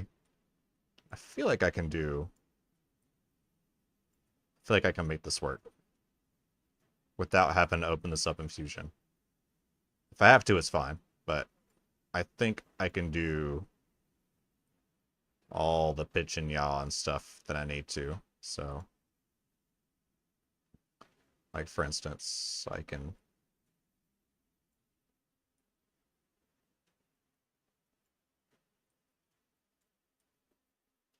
Oh, no, I moved the center. The center. Can I rotate? There we go. That's the rotate. Okay. So turn you a little bit. And then I feel like... Yeah, there we go. Turn you a little more. So I feel like... I can get it to cut into there. Do I need to open this? Because I can do a mask and I can just mask it. Yeah, I might need to. You know what? I think there's a way. First off, save. And then I think I just do that. And no, I want to add both. I remember there's a way I put both of them into there. Is it a VFX Connect clip? Is that what I did? No, that was not it.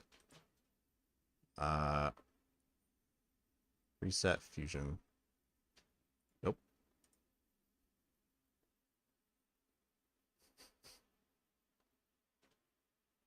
New compound. Okay, what if I just do a compound clip? No, because then it's... Okay. Trying to remember what I did to slap these two together, but go ahead and make them separate. So let me see. Undo that.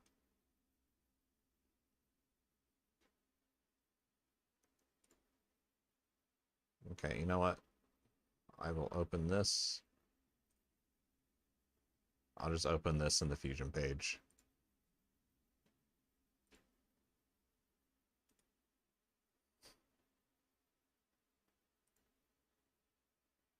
Alright, so I got that.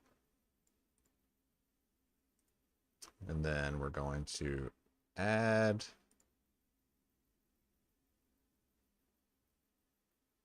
Actually, I think I can just going to drag this in right here.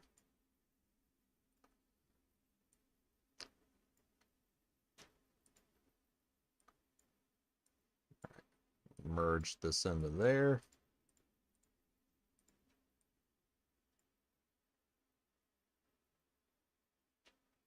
Oh, that's a multi-merge. Whoops. Regular merge. There we go.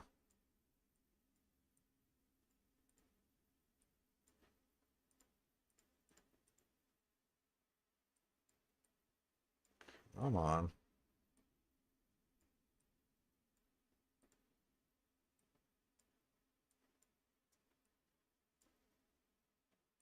Yep, media out. See, I can do that. Boom. Now, media 2.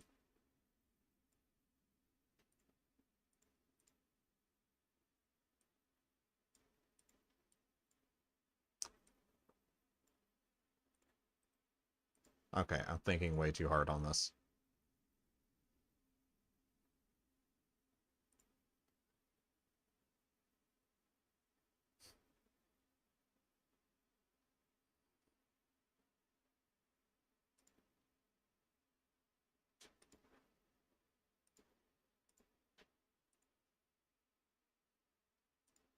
Got that.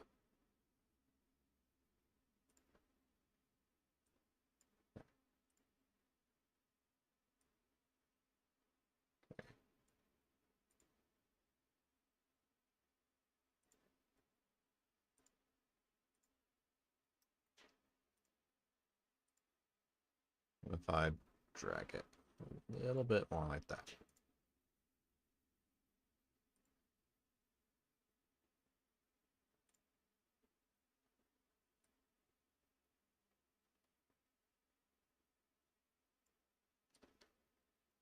Think.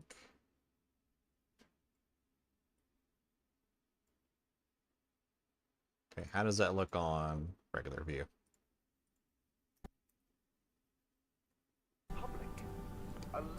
Slink, if you could please put Bill Nye on that tiny TV. Bill. Okay, that looks better. Except for, oh wait. Oh, okay. Well, it's not showing up again. I mean, I'm saying stupid. Let me see.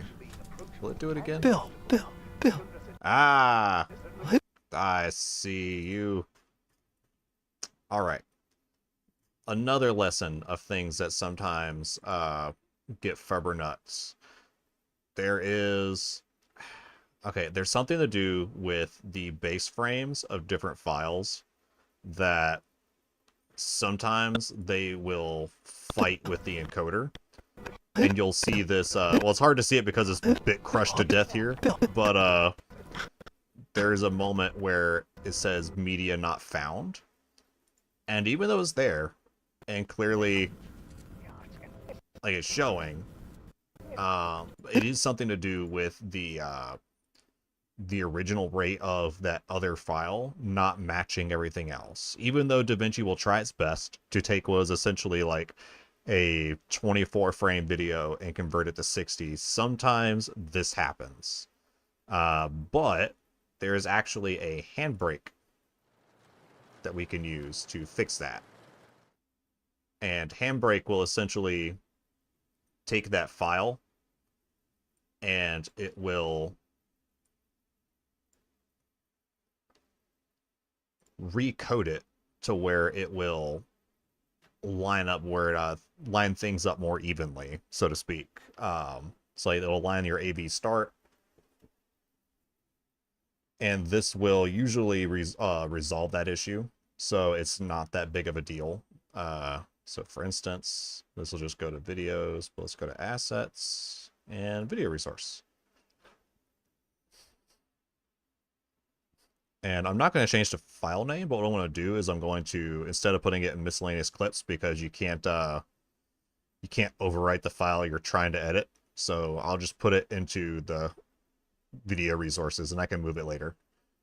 So I'll save here, and then we're just going to encode it. And once it's done encoding, I'm just going to tell it to relink the file to that other folder. And then we'll, it should keep all of our edits and everything, and it'll just say, hey, the file of the same name is actually in this folder, and then DaVinci should say, all right, got it, and then toss it in there. So we'll close that out. Thank you, Handbrake. Now we're going to say, hey, this clip is actually in the video resource folder. And now, Bill. Oh, did I make it worse? Let's see.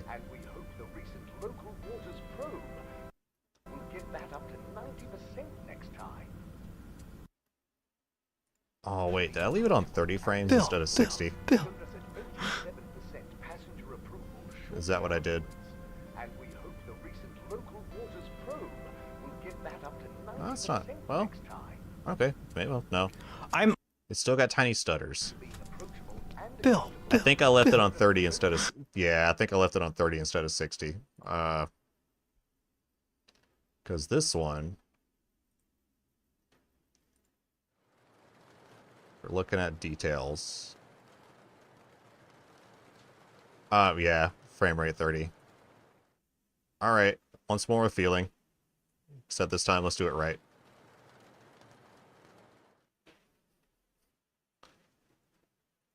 Alright, Bill Nye. We're gonna science guy to 60 frames. Can I change you to 60?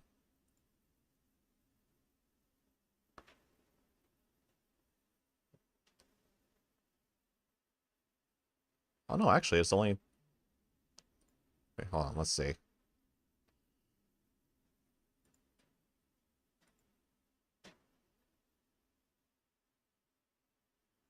Summary, dimensions, filter, video. Okay, let's put you to 60.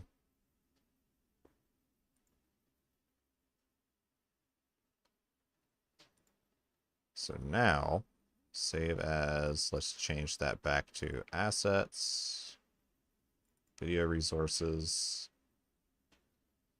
All right. We'll save, and then already exists. Yes, we want to replace it. Start. Already exists. Yes. Okay, let's see if that fixes it, putting it to 60 frames.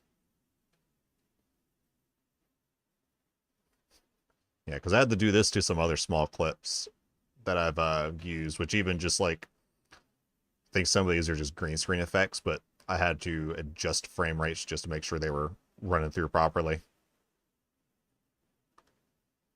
Alright, so now... Let's see. Bill Nye on that tiny TV. Bill. Do you look a little better? Really? Bill.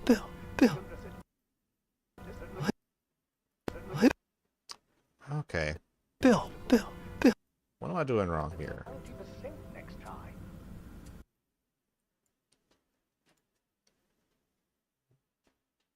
Do I need to relink it real quick? Let's see. Let's make sure. No, that's right. Bill. Yeah, I'm still... Bill. Why is it still... Bill. Giving me a media not found issue. Let's see, not web optimized.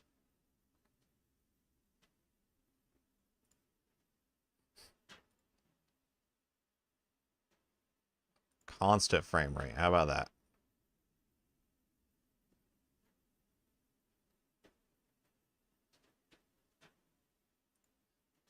I believe it should be the right one. Let me see. Open file location.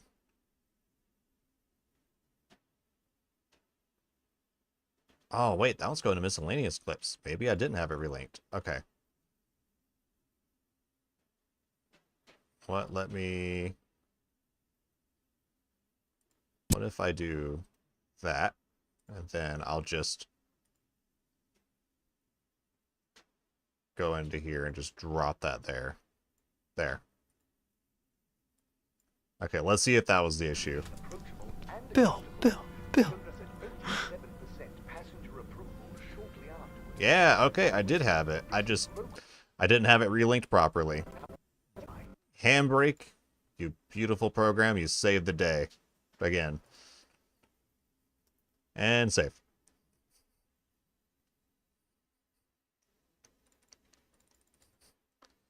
Sweet, and to make sure I don't accidentally delete that, I'm going to make that yellow.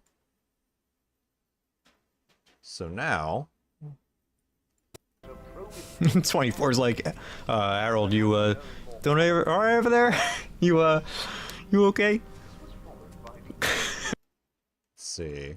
You know what? This is a great example of cranking up the volume a bit, because there are things happening in the background that are very quiet, but it's only because it's supposed to be from the TV. So now, let's... 5 AC, we held the first employee satisfaction survey at Underwater Pro. 24's like, Harold, you, don't ever, all right? Okay, that's not too bad. A landmark Slink, if you could please put Bill Nye on that tiny TV. commitment to being approachable and Bill, accountable Bill. showed us at 87% passenger approval shortly afterwards. Cool. So And we we got hope the recent Disney local Can't orders Sue Us probe tiny version. will Cool. get back- Now, what about when somebody's talking real quick? You know what? Back over here. God. Can you settle it now? I can try. No, but wait. Okay, that's not too bad. That's still good. All right, cool. So audio is still good. It's great. So now we got that. And then I think this is just a point where I was gonna cut something down. Just kidding. Comedy comes in threes. Bum, bum, bum. Oh, that's right. I was gonna cut. Now I was gonna do a cutaway. I don't even think I had anything really like a gag there. It just seemed funny to kind of cut off on the third. 0.5 That's The great. first employee satisfaction I'm sorry. I apologize for the first two. pro-employee plan initiative. Just kidding. Comedy comes in threes. Bum, bum, bum. Mr. Halibut, you'll need this. Okay, maybe. Bum. Let's see. Comedy comes in threes. Bum, bum. The zoom. See. Actually, I think what I'll do real quick, just cut.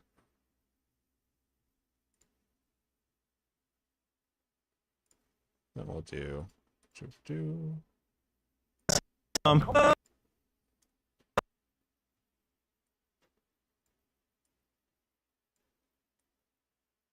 We'll give it a little quick extra zoom there. And then I will ease out. So now, Just kidding. Comedy comes in threes. Bum, bum, bum. Mr. Halibut, okay, actually, a little bit too quick. So what if I Comes just... in threes. Bum, bum. Nah, that cuts away too much. It's Comes in kinda- threes. Bum, bum, bum.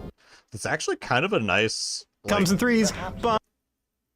Oh, it's a little stereoscopic with the way it looks like there. 'Cause it's Comes just in threes. Bum, unintentionally looks neat. bum, bum. Mr. Halibut, But it gets the point. But it makes the moment happen, so that's fine. you'll need this before you go. We'll save again because we did something. I believe. Okay, I had a cut here. I know sometimes just like looking at a cut and you're like, oh, there's so much dialogue. It's kind of an editor's choice moment where depending on what the, I don't know if I would say what the medium is. I'll say more of like what the, like what's going on. Like if it's something narrative like this and you kind of have like an ongoing story, things are kind of flowing,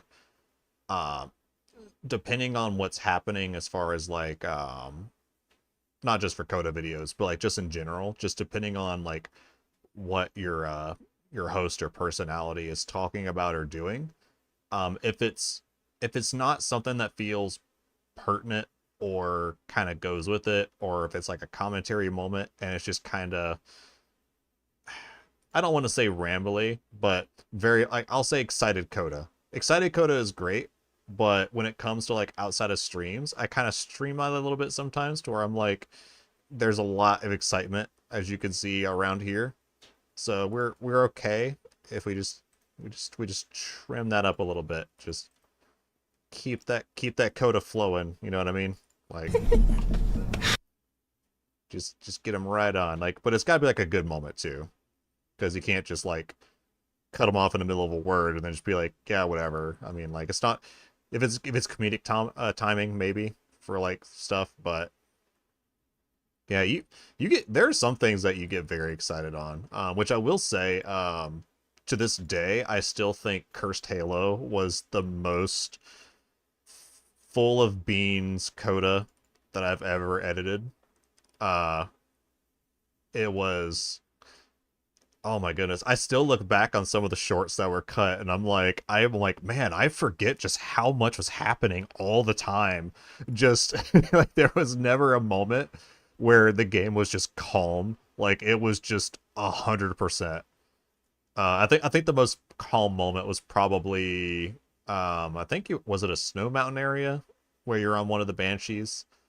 I know it was like it was where like the bit with initial D music was put in. Specifically a cover of Initial D, just to be safe. But that was about the calmest moment out of all of it. But yeah, but this is just kind of like again, like going from like a live stream to a more episodic kind of thing. Like it's all right to kind of cut where you feel like it keeps things flowing naturally. So it's a little bit of using like better judgment and just kind of just getting it to cut where it feels more comfortable. So this way, like you might notice it as a viewer, like you'll I'm sorry. I'm sorry, I'm the way I am. Give the plant a little kissy. Yeah, like again, like it's fine if there's a cut that's noticed, like it just jump cuts a bit. Because again, like this isn't the live moment. This is just kind of like I won't even say footnotes because it's not a highlight, so to speak. It's more, again, like episodic. So just kind of like trim it where you need to. Certain moments, if you want to add like maybe like a crossfade, depending on the type of scene cut, then yeah. But for something that's just kind of like a little short moment, just to kind of like, again, like get Coda kind of flowing where he's continuing on and then stuff's going on, like you don't always need to fade that. It's just a jump cut will get to it just fine. Let's see, here's some good audio we can listen to, just to make sure it's not too loud. So let's see, we'll start it from where it's kind of quiet. We're gonna see that a lot, aren't we? You have arrived. Please exit the tube in an orderly manner. Temporarily. We hope you travel with us again soon. I just like looking at stuff. What needs improving? Oh, it's a photo thing, but I can't get my picture taken. The exact decision-making process that led to this, sir. But I assure you, it will be for the good of your overall long-term tube traveling take a look. experience. So will we get discounts on the other lines? What as a number are result of you? The inconvenience? As of yet, there is no discount scheme That's in not place, as we calculated the possible inconvenience to be negligible. Wouldn't need a discount if the prices weren't so high in the first place. Yeah, I can't comment get on her. the pricing. All right, I will say, I love this moment because just the stuff going on in the background, it cleverly loops, but in such a way that it loops not so much in like, oh, it's a game, like dialogue happening. No, it loops more like dealing with company bureaucracy as a customer, right? Like you get this non-answer and you go through this whole spiel where you kind of go in a circle, and then eventually you find yourself starting right back with, well, why can't I do this? And then it just goes right in the same circle, and it's just, it feels too familiar, and I'm like, it just, I mean, it's good, like it's good writing, it's clever, but at the same time, like I've been there. I'm pretty sure we've all been there in some way, shape, or form. Nobody wants to be in that circle, and eventually, much like an orbiting rocket, you fly off, preferably not off the handle on someone, but just, you're like, I'm leaving this conversation. I'm getting nowhere, so you just rocket out of there.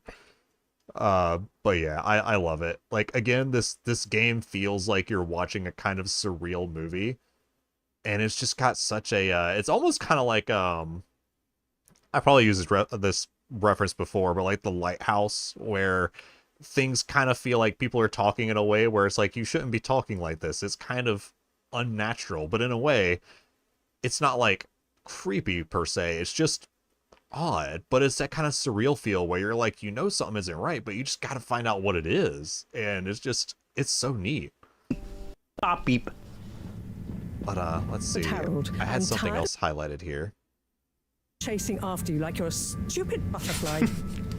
This is way too hitting way too hard. That sounds silly. Also, what Coda fell a lot during this. It's all right. Well, oh wait, Hold on, we'll pat Coda. Do I have a hand? I have a hand in here somewhere.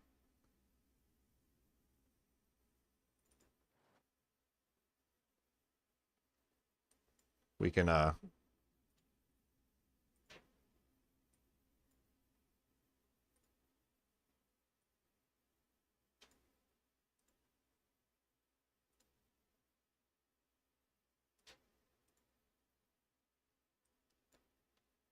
we can fix this real quick.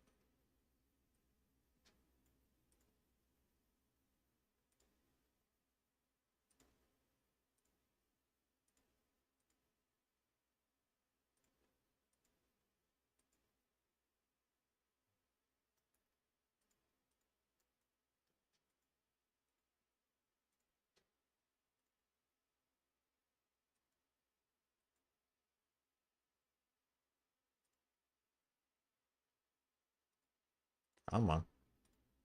No. You're a PNG. I'm fairly certain you are.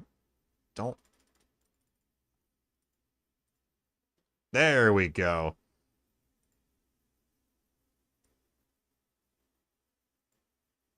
I just want to... Just real quick. Well...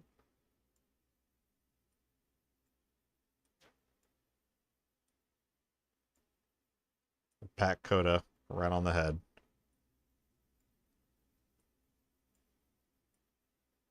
There you go. It's alright.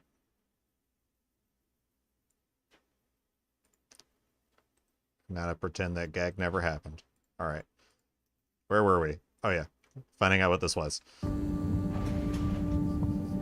She's got me pegged. Let's see. Am I right, chat? Slink Q laugh track. Oh, right. And then... Maybe, that's my Coda logo? Let's see. I feel like...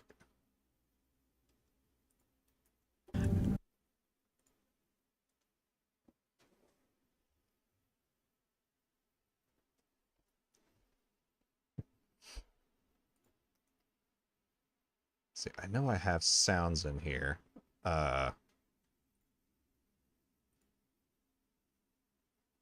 See, assets. Is it under here? Oh, wait. Is it in the... Hold on.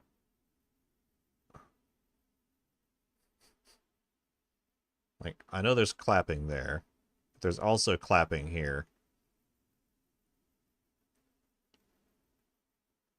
Let's see.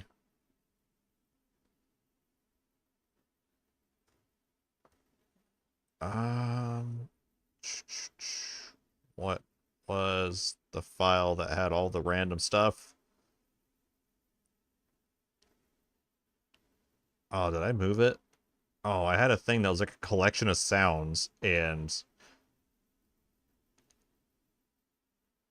it was such an unorganized mess, but it was just a bunch of things.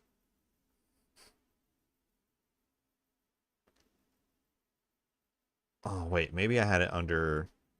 Oh, you know what? Maybe it's under here. Not stocks, video resources.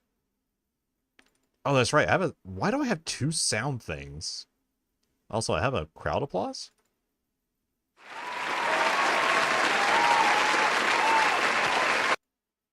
Okay, yeah, that'll work. We'll toss that in there. Nope, not that. Darn it, where did I put the thing with all the sounds? Was it in here? No. Again, this is why you should organize stuff a little more than I do. But only before you start the project, because once you start, you're just kind of dedicated. Was it... Oh, wait, was it under music? Did I really put it in here? No, I don't think I did. No, I did not put it in there. Cool. I swear. Also, is this truly high quality?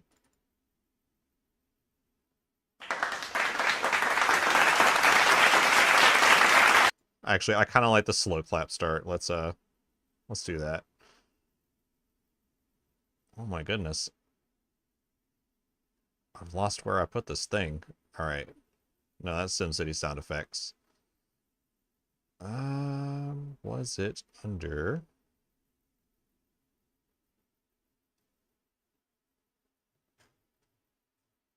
It's not under regular videos. It was in here somewhere. But it was like meme sounds. No. I got that folder from someone. It's under visuals. No, not visuals.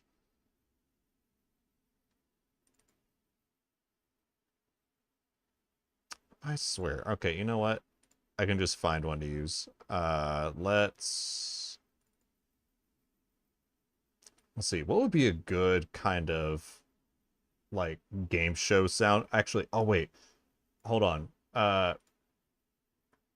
Real quick, Coda. If you had to think of classic retro game game show soundtracks, what would be your favorite?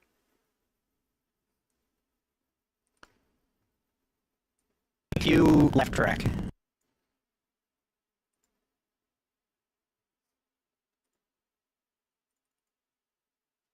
So I feel like Family Feud might be a good one.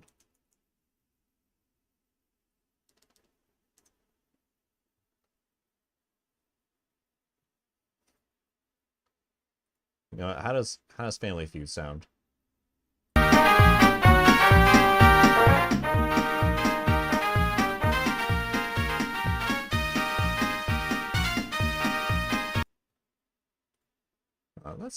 That might work. Let's let's back up and do that. What about what was the Wheel of Fortune SNES theme? Or just Wheel of Fortune theme in general? Because I honestly can't remember any music from that show.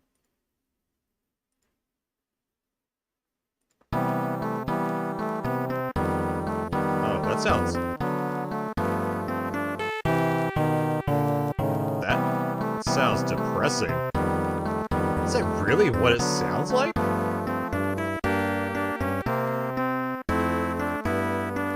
Oh, it's like a melancholy Mario ending.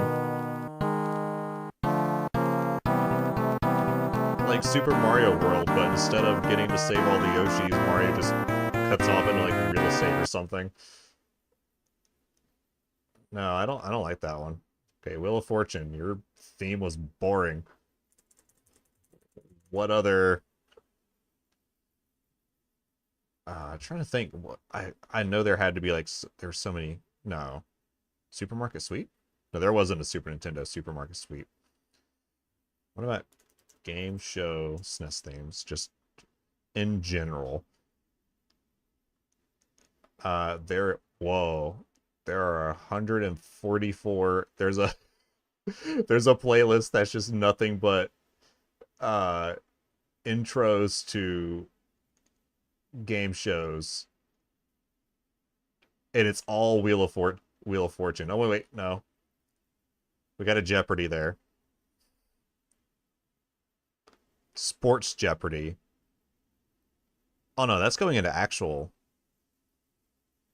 shows, not just like game consoles. To Tell the Truth, Double Dare, Hollywood Squares. Let's see. You know what did the Hollywood Squares sound like?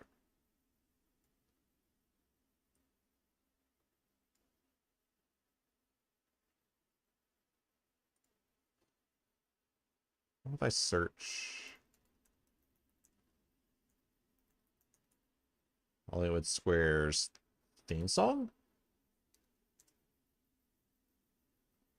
I think I can get away with a snippet of that. Oh wow, the Hollywood Squares is all the way back from 1969. I forgot that's been around for a long time. What is the? We're gonna play a little bit of it because I don't think there's any copyright in it, but we'll be careful.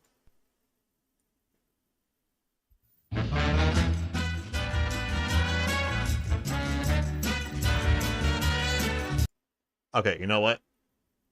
I found it. We're gonna get that ready. So move that from clips to sound. Actually, no, music. Yeah, there we go. Okay, get rid of that. Paste, add, download. All right, cool. I think that'll work. And then, well, I don't think the slow clapping is going to work. I think the crowd applause will work. Yeah, that'll work. That's a little more game showy. The other one's like a slow cut. That's more like it's good for like the kind of like pity laugh applause. Like you slow clap and you're like, just let them have it. Let them have that moment. But no, we got to make it feel like it's a little more game showy. Let's see. Oh, I was scrolled in. No wonder it looked like that. So we got that, which means I should have is it under? Yep, there we go. Music. And once more, make sure we don't accidentally mess up our audio here.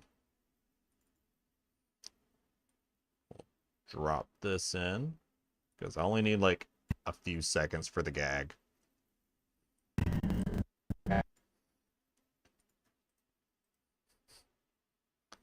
And we'll turn it down a little bit so it's not super loud. So I have some like audio clapper, like clapping over it, so it's not going to be like super big amount needed. Let's see. But I feel like, let me see. Am I right, chat? Could you stay zoomed in? Thank you. Yeah, you stay zoomed in right there. So I think how many seconds would like work for that? Maybe that's my code. Honestly, I think yeah, just that little bit. Yeah, because that's zoomed in right there. And then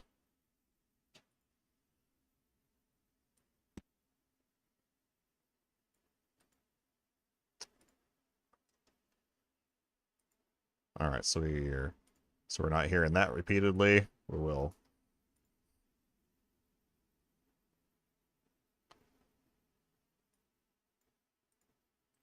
clip some game audio out.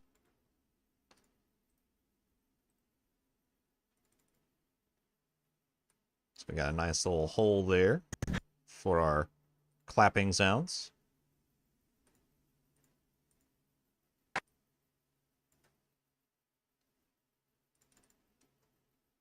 And I can unmute that so I can hear it.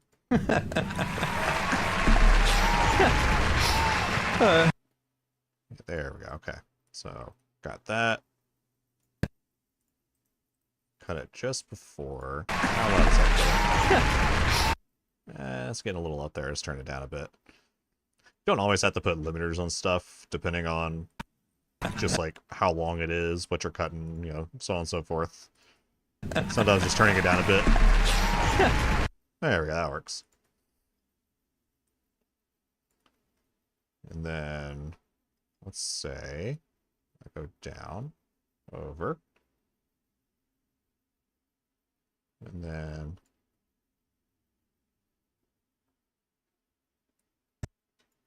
perfect.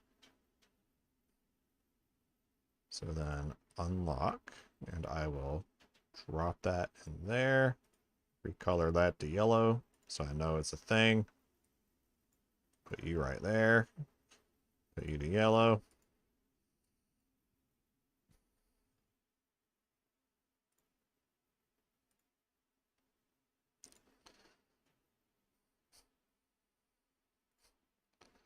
So now we've got our sound and our music, which should be Slink Q laugh track.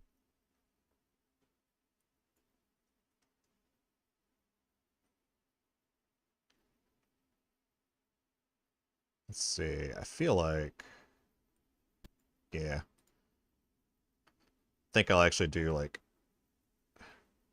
not a freeze frame, we'll probably just have this. That's my Coda logo.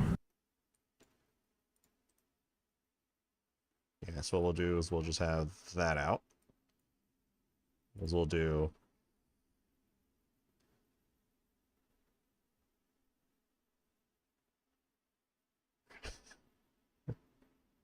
got a nice little oh, that would be the worst soundbite to have just out of context. Just no explanation. But this is the hole in question right here.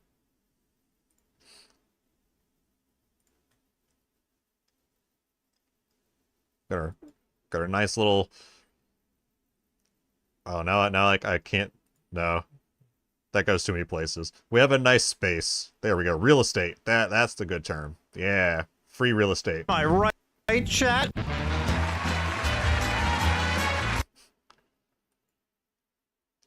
I feel like once more I'm just gonna do like a freeze frame moment, but I need like titles.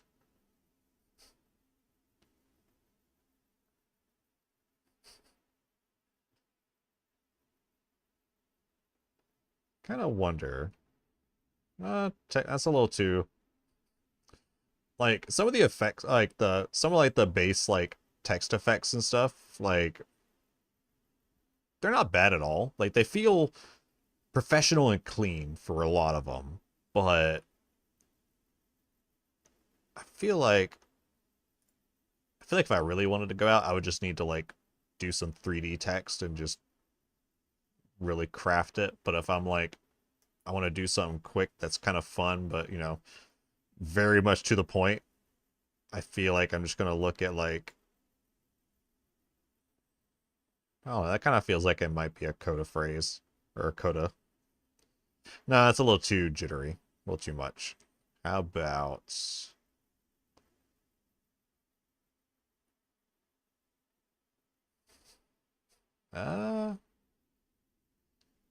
text over shape? Nah, that I swear I've seen so many commercials with like almost this exact approach. They're usually like corporate style too, and it's just ugh.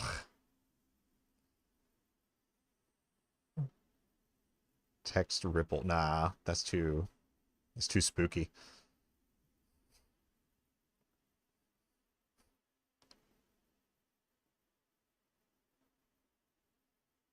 I almost thought about this one, but I realized if I put that and my like on the top and bottom, then it's like that's Coda my, and it just looks weird.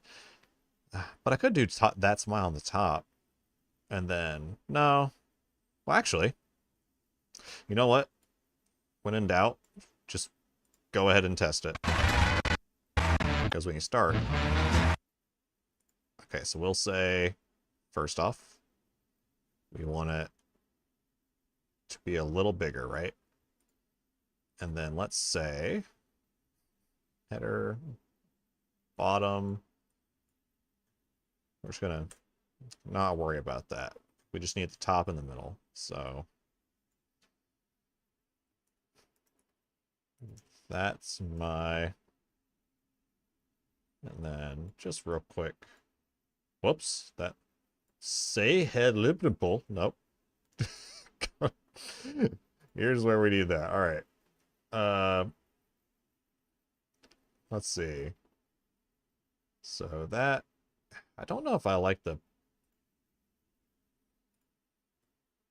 first off, I don't, the font that I think we use for you is this one.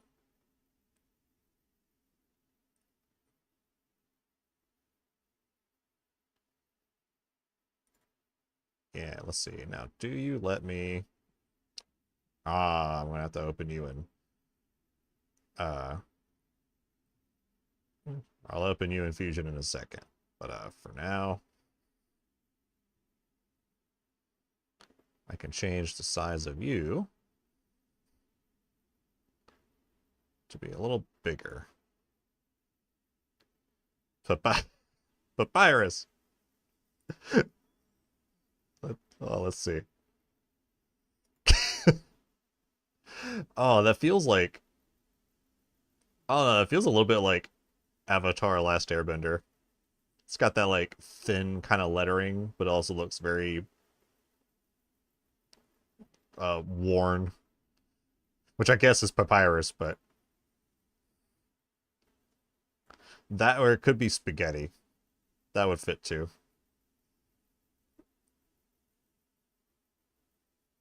Let's see, can I do, like, a bold? Oh, really? It's only got... Let's see. Hold on, what about... Oh, you know what? That... I'm kind of liking...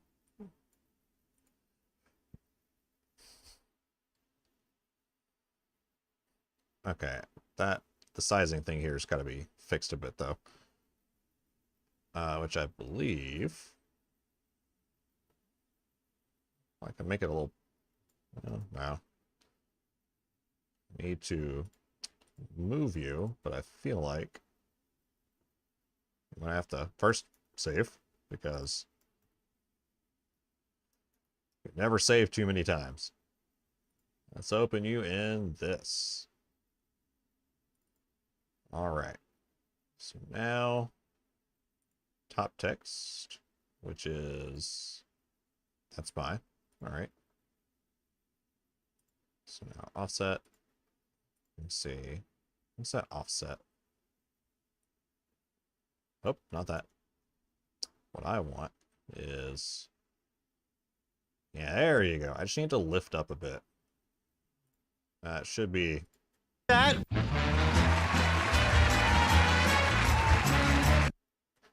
Okay, that feels... It feels like it gets a little stiff, though. Like Chat. I like that drop in and, like, it slides over, but it's just kind of... It's just kind of there. Like, it stops. And... I don't know. I mean... Chat. Well, I mean, like, I guess a lot of shows don't really... A lot of, like, TV shows, game shows, they don't necessarily keep things moving. It is very much, like, still. So, yeah. Yeah. It works. It'll stay. But, let's see. Chop there. Oh, make sure that's undone. Oh, if you ever wonder why I'm choosing, like, auto track selector, it is because... whenever you, for instance, like copy and then you go to paste, it kind of tends to go to the bottom. And sometimes I don't want things to copy paste onto the bottom here. Because sometimes you think like, grab this and we'll say we copy and we're going to paste. Like it goes there. But sometimes you grab something else and you go to paste and it ends up pasting like down there. And you're like, I don't want it to do that. So the easy thing is just uncheck it. And it'd be the same thing with like this one. So if I hit paste, it would just go to a third layer. So just quick little things if you ever need to like pop something on or off.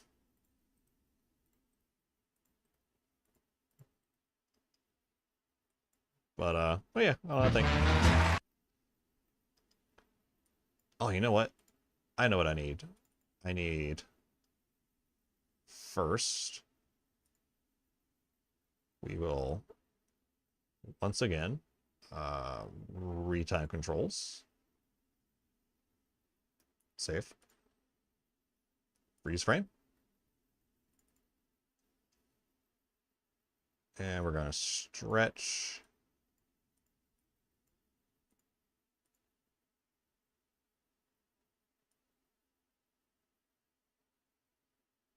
I want to do the freeze frame further. Oh, come on. You'll go. You can do more. I believe in you. You know what? I can do it the cheat way, too.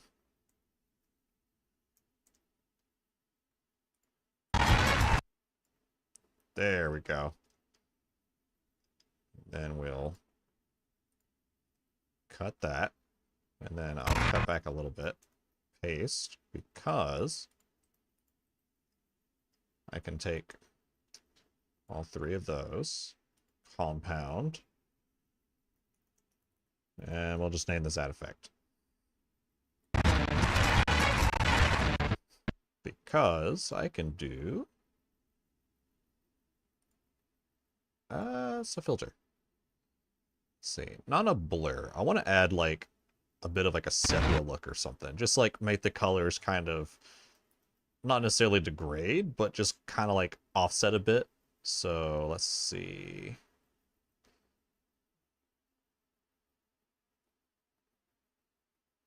I don't want to unsharpen it.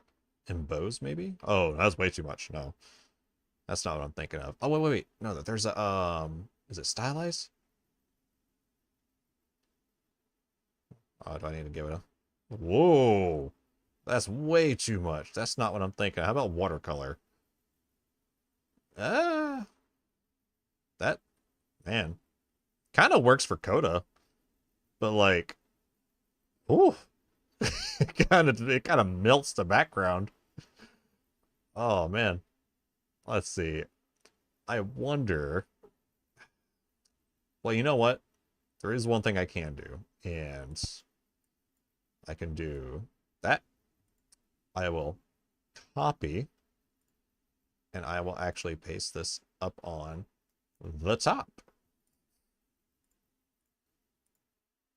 And what I will do is I will take this to here. Nope. Right click. Open a Fusion page. There we go. We just want this one. Because I believe it's a control space bar. And here I can... Oh, actually, it's a still image. I don't have the magic eraser. But I want to talk about magic eraser for a minute. So let me... Or magic mask, sorry. Not magic eraser. Magic mask. Like this will make your life a lot easier if you're doing something with motion, which I did. Oh, I was just doing it on something for Coda, I think, and I gotta remember which file it was.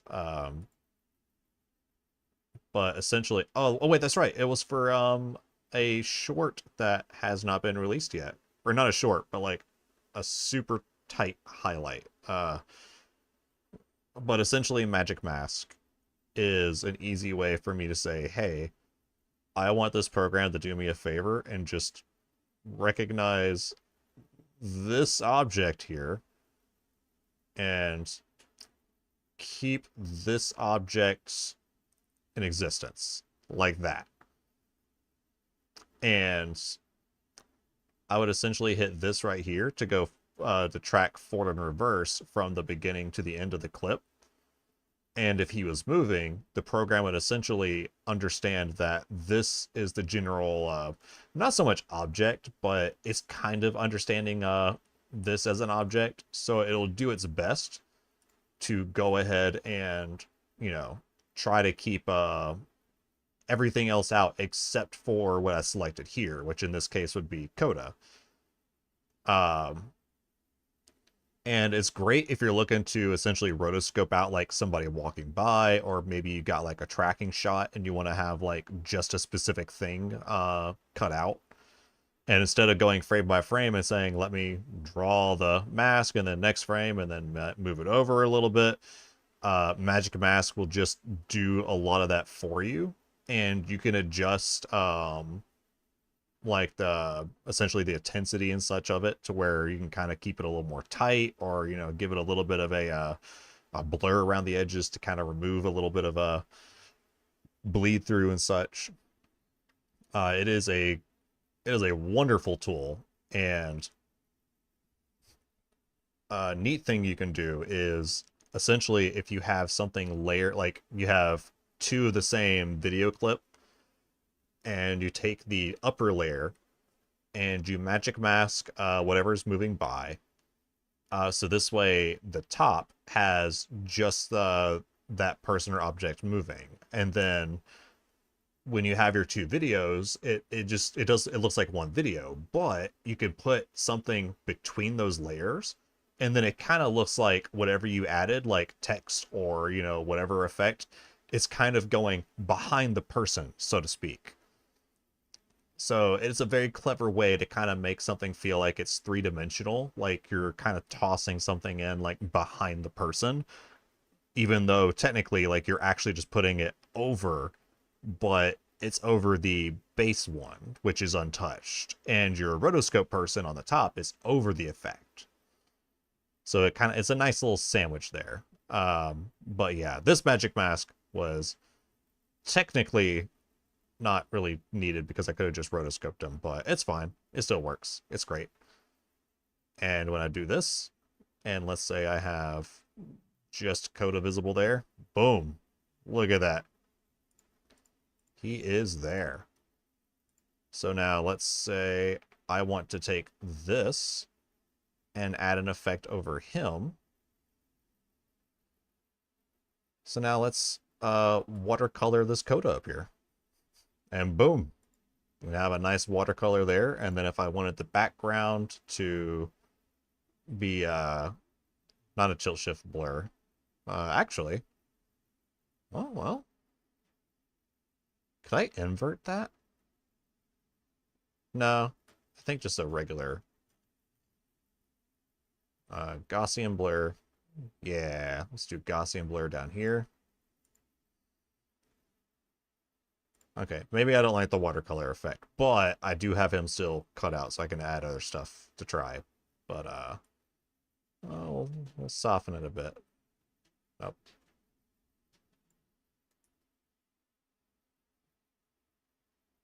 Don't want it to be too heavy. Show the gradient. Whoa! That's crazy. Oh, wait, did I? Oh, no. Oh, wait, I'm hitting the wrong one. I'm a dum-dum. Okay, there we go. I wanted to change the strength a bit on that.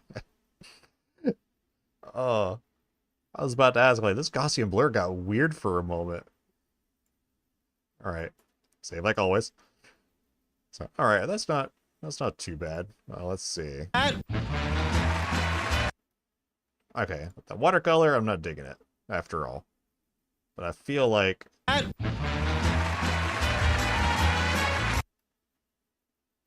okay, that's kind of working.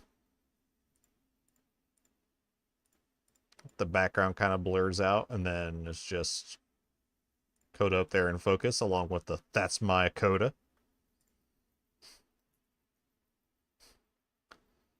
All right, that'll work. So I will first off, all right. Snap that over. And did I have any other? Okay, so I do have something over here too, but first I've got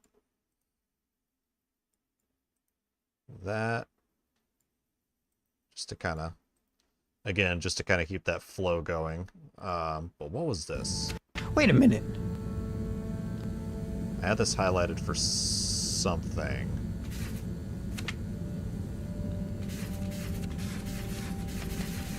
Did I draw that? I'm guessing I did. Otherwise I wouldn't be in here, right? Oh, okay. okay, I think I know what I was gonna do.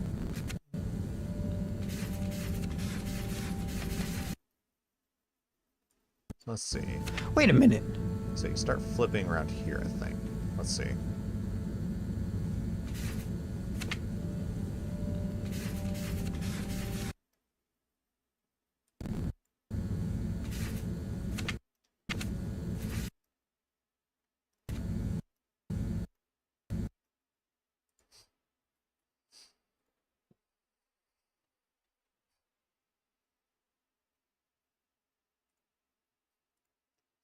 So let's do a cut there.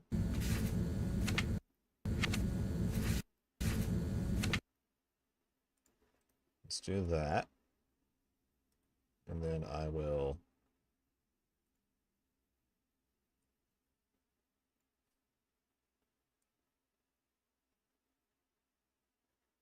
sweet. Because now we can add a background. No, not a background. I'm just going to toss an image in there. Let's see. All right. I feel like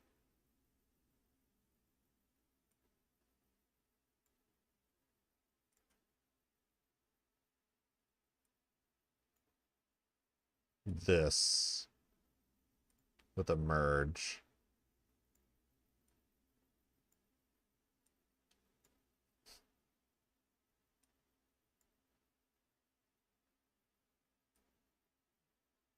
Whoa, hold on a second.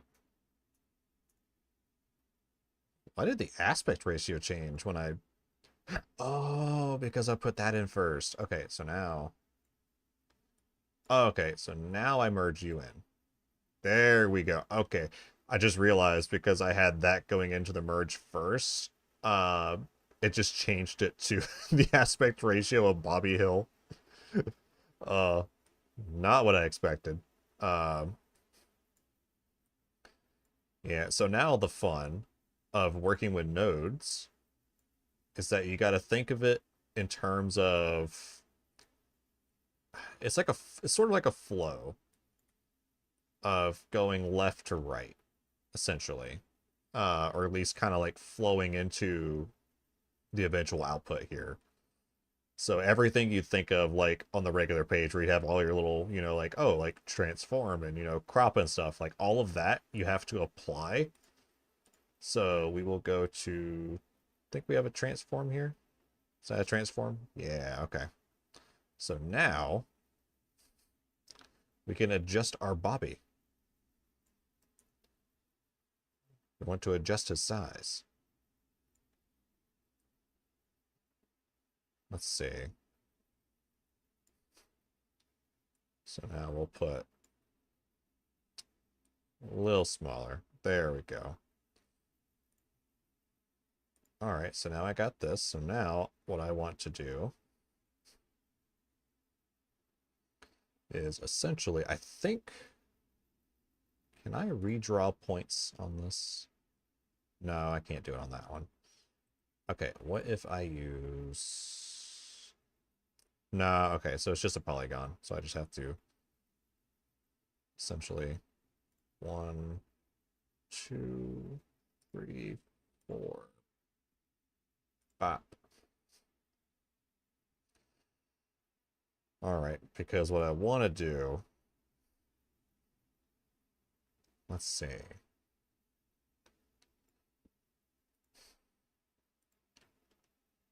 Put it to 50%. No, 100%. I think that'll work. So essentially I will keep this nice and clean right there. Just getting a base point to start with. And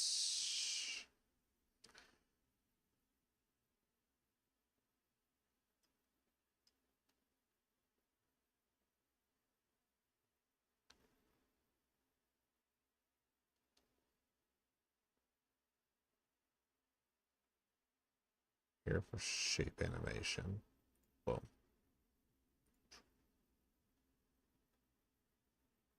So now what it should be able to do see if I go back. With that. I can.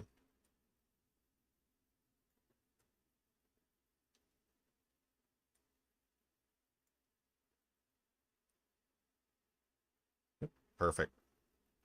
And as the page goes back,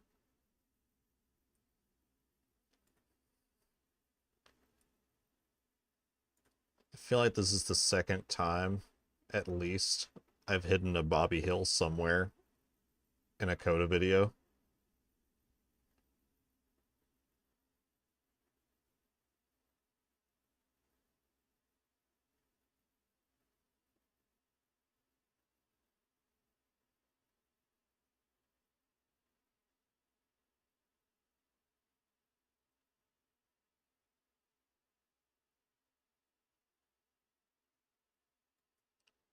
Oh wait, no, the page didn't move yet.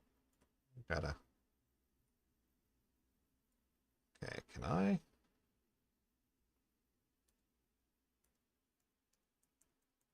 No, Arrow key doesn't do that. Okay. Oh wait, can I step? Nope, that just plays. Okay.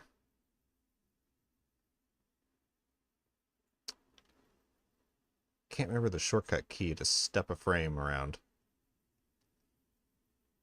Let's see, but you know what?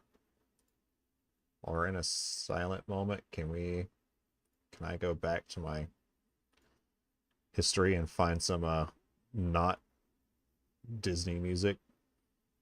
You know what? I was kind of digging the... Yeah, there we go. Get something nice in the background while I'm poking at this.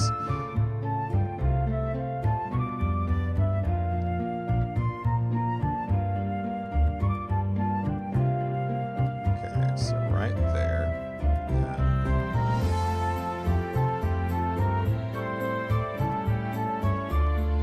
Starts to cover. Yep. Next frame. There we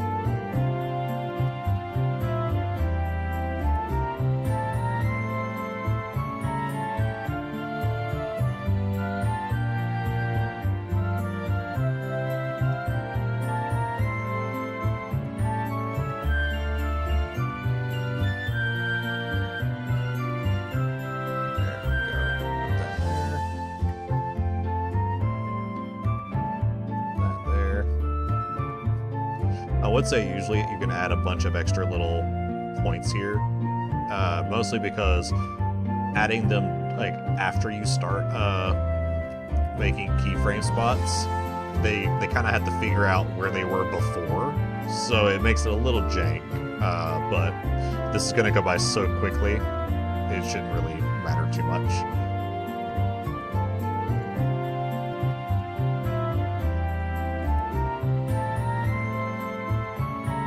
Oh, you know what? This is actually... Did you notice right here? Like it, there's a frame where it's not moving, right? Now, what I could do is I could go ahead and go where it's moving and say, like, yeah, just move over this way. The problem, though, is, again, it will tween. So it'll just go ahead and keep moving until it gets there, which kind of messes up part of the fun of, like, getting it to match with the paper. So one of two things. You could, A, set the point here and then tell this this key to hold, or move one over and create a keyframe. Basically, you're recreating where it's at right now. So nothing really changes. You're just saying, hey, on this frame, stay where you are. And then when you go one frame over, you can match it where you want to match it. So this way, you don't have to worry about it like doing that slow glide and then like missing something you're wanting to follow. So it just keeps it a little cleaner. And then let's see. So I'm gonna add an extra one there. And then,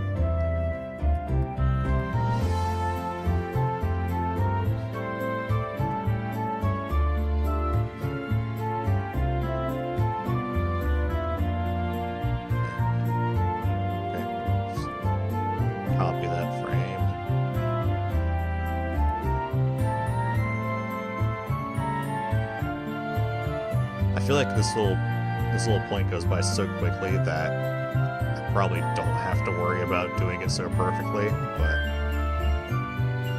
I don't know, part of me just feels like I need to just out of habit. And then yeah, so now when he opens the page, it's like Bobby Hill. So it's kind of funny. Let's see, and then does he flip the page to the right? No, it goes back. Okay.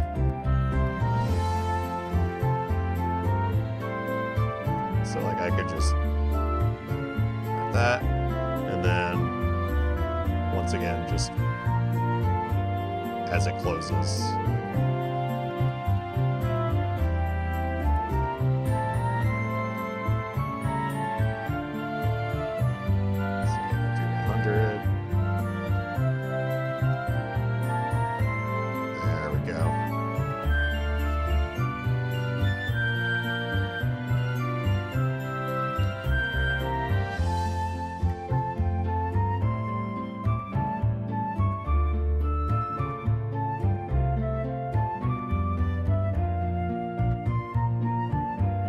Does move that page fast when it's moving to the right. It's interesting.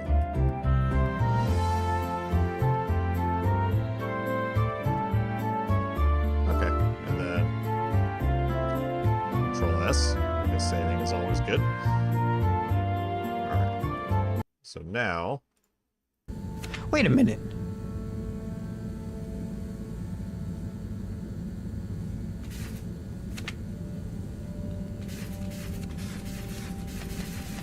Did I draw that? I'm guessing I did. Otherwise I wouldn't be in here, right? Perfect. I love it. Is that my imagination? Let's see. I mean, it looks like Felix. Oh, I'm not going to worry about cutting the rest of that. That's actually...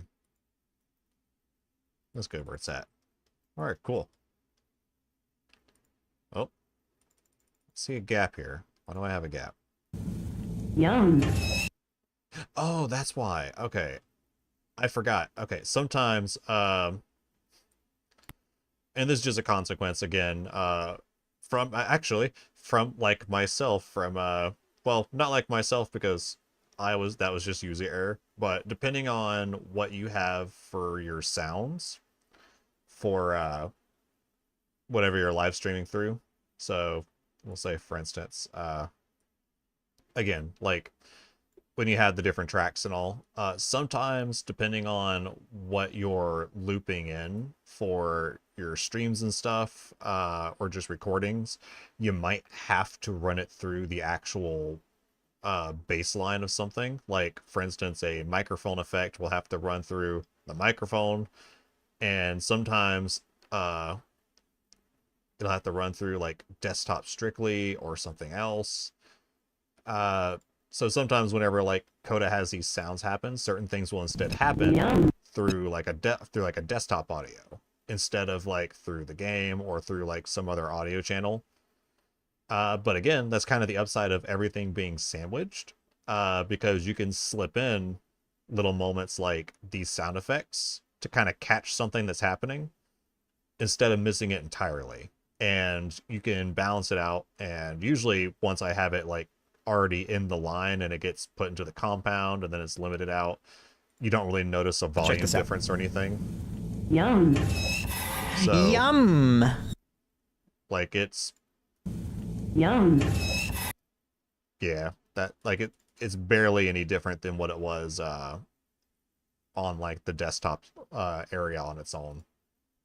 So yeah, just the fun little things you do sometimes in post. But this is also like, I'll say during the times, compared to when I was first editing years ago, where you can have tracks separated much more easily and all in one recording software. So it's a quality of life thing that has improved immensely over the years. Because before you used to have, like, if you were recording everything through like I'm pretty sure OBS was around back in 2014, 2015, 2016, somewhere around there. I think 2015. I'm pretty sure OBS is around then, but there was other stuff too. But I remember some friends I was doing video stuff with. Essentially everything just kind of sandwiched in together. So if there was a sound that happened through microphone, it was one file unless you recorded your microphone through something entirely different, like if you were using Audacity or something, and then you had a separate file, and then you had to sync the audio up, and then sometimes your recording software, like, it wouldn't be a constant frame rate, which meant as you were going through, like, your sound would kind of like slowly slide out of sync, and then you'd have to cut and line it back up and try and make it sound like you didn't cut anything. It was a lot more work just to get like things in order back then, but it's, I mean, I don't know. I guess it makes me a little better at it today, but that's just my old man ramblings. But yeah, I am very happy with the software of today's world. It sounds so much better, feels so much better. I don't miss the old world of editing, so to speak, unless it was like physical editing, which I want to do one day, like get my hands on the actual like real, like just like the old fashioned editing, because that would be a trip to do. Because that to me is like the real like magic of editing, where people had to actually take the physical footage and then do the effects on that. And I'm just thinking, like, how do you do that? Like, it's just so bizarre but so interesting. Like, it amazes me. But let's see, what was okay, I have a yellow thing here, but I'm trying to remember what I was doing. There's so much detail in these environments, though. It's great. All right, so you walk down the stairs. Guards! Thief! Oh, I'm trolling as I'm going! This is all the places we've been. It is Yeah, me. I am the the old world artist. was kind of like the old world stuff, and when I say old world, it's like kind of like only back to like the 90s. But like, well, I'll say like 80s and stuff, and like before that, I guess. But yeah, just entertainment as a whole has just really evolved over the years. Like, it's nuts. It really is just kind of magical to think about. It is me. I am the artist. Let's see, what did I have yellow here?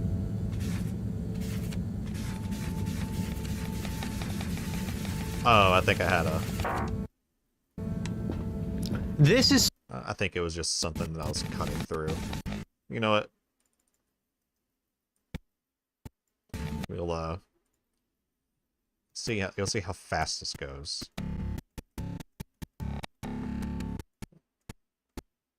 Wow, those pages move very quick. Again, like when the pages are going to the left, like you're flipping through the book, they go so fast. So you know what? We'll do right here. Clip, and then we'll...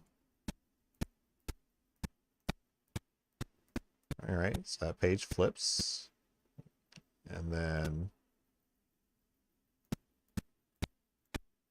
that flips over, right? Yeah. Man, it's so fast. Alright. Yeah, that'll work though. So we'll go to the beginning of it. Open the Fusion page. Save. Once more.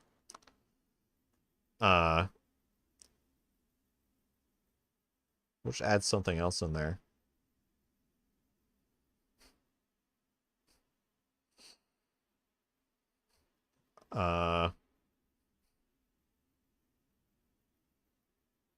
Just kind of going through my random stuff I have here.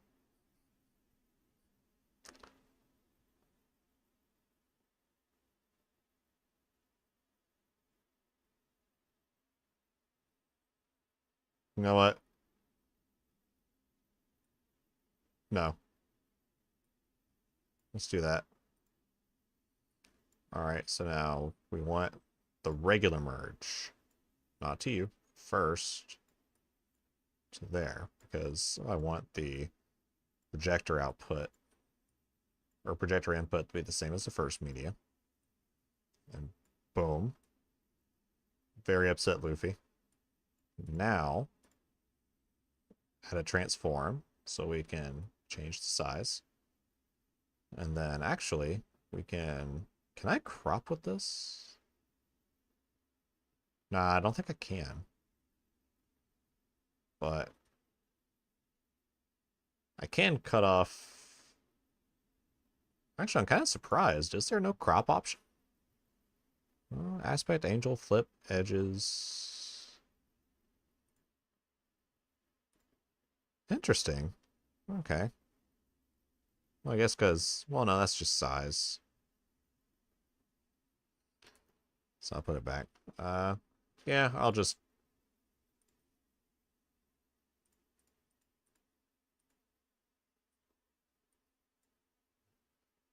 Do that last point. Boom. There we go. We'll just center that in around our boy Luffy here. Okay, maybe a little bit smaller. There we go. And then get to our polygon. Let's see. So it flips right there. I feel like now this one actually I may have to actually pivot the yeah, I can oh, you know what? I could make this a 3D image and then that would let me bend it a bit.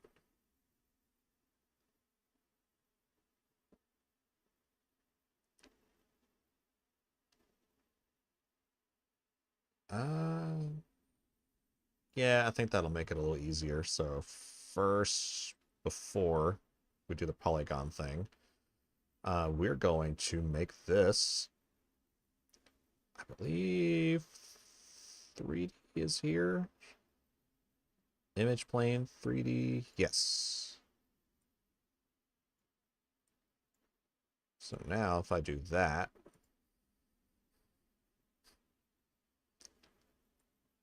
so now if I move it, does it translate to that? Oh no, that's right. I gotta add a render. Okay, I gotta add 3D render 3D. So now, oh no, wait, render 3D. Does that come after transform? Okay, again, I gotta remember the flow here. So I got my media.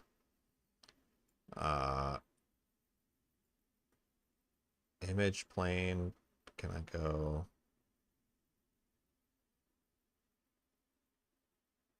Okay, so this is going into the image plane 3D. And then if I do image plane the transform, what if I do that? Nope, okay, now that's it. Okay.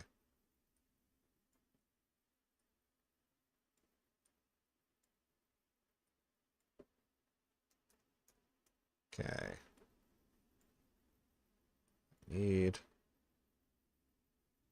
I don't think it's camera 3D. Is it merge 3D?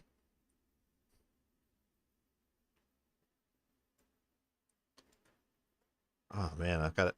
I swear, like I step away from touching the 3D stuff for like a moment and I forget how to set up the nodes. Let me see. So we got merge. Okay, so image plane to render to merge. No. From render to transform. Yeah, okay, now I think I'm getting there. I think. Render, transform, there. Okay, render. Render is there. Transform is not. Okay, so the merge is only seeing one, which means if I took that off and I put that straight to it, I would see it. So the transform needs to go here, there. No. Okay, really? Can I do the transform first? No, no. Okay, so it has to be media transforming Do I need... Oh, you know what? I may just need to do a merge for it. So...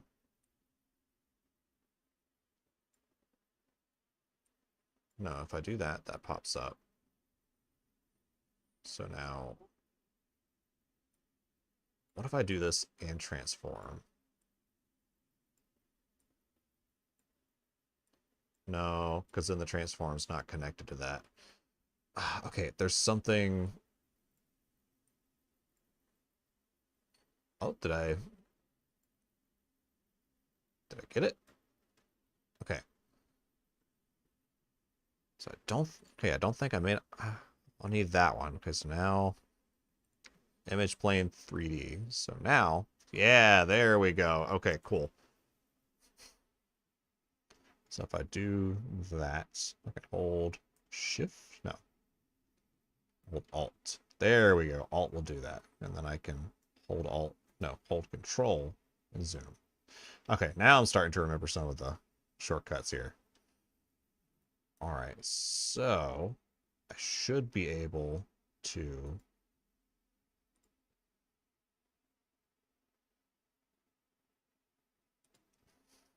transform.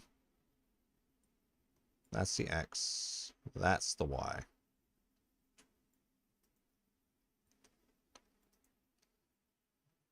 All right, so now pivots. Nope. So now I don't want to lock the XYZ for scale.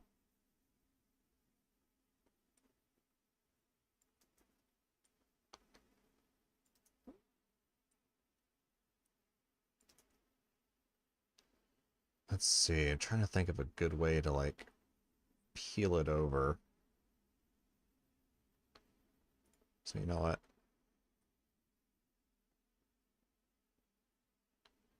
Could scale it up.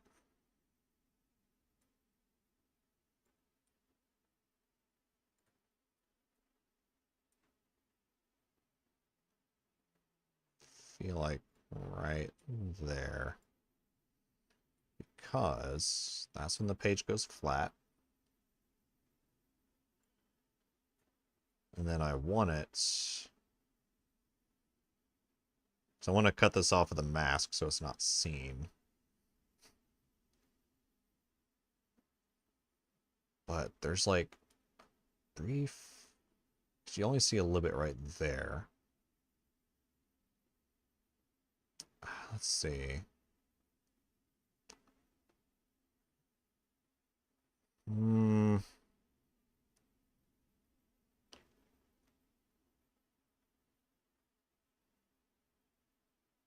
Maybe...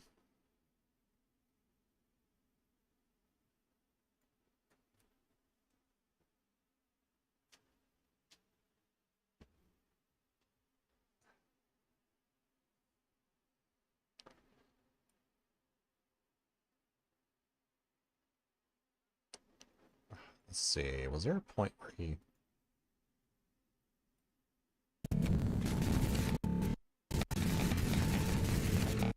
Yeah, I think you're only flipping one direction here.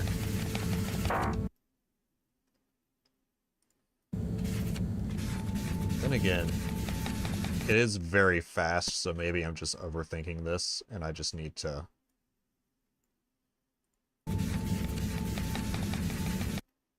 Yeah, I think I'm just overthinking this because it flips so quickly. I don't think it's going to be noticed too much if I just have something pop up very quick. So you know what? Let's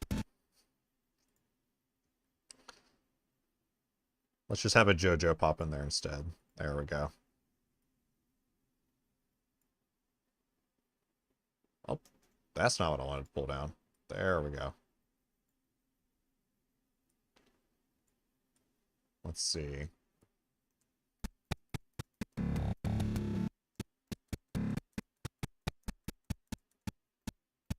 There we go. That's where I need it to pop. And then just do me a favor and hide for a minute, JoJo. Just need to...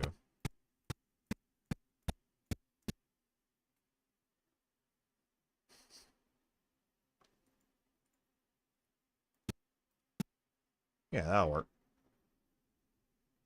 So now I cut that. So now, make it visible. We're gonna fit you in there.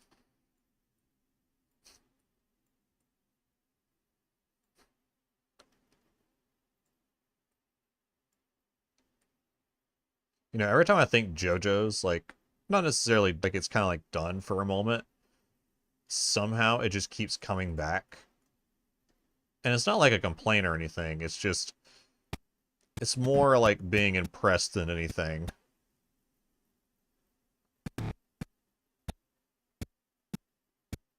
Oh, I'm snapping, that's why it's jumping over too fast.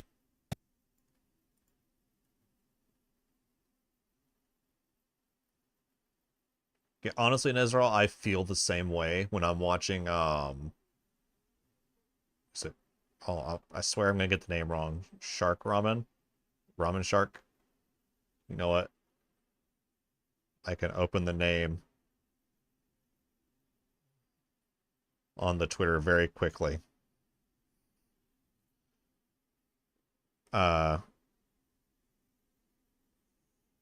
me find your name very quickly, because I feel like I'm saying it backwards. Wow, a lot of bots follow me. Why? What is with all these bots following? I never noticed. What? Why do they never pop up? Oh, maybe because they're bots, so like it doesn't spam you with notifications. That's so weird. Hold on, I'll find you, buddy.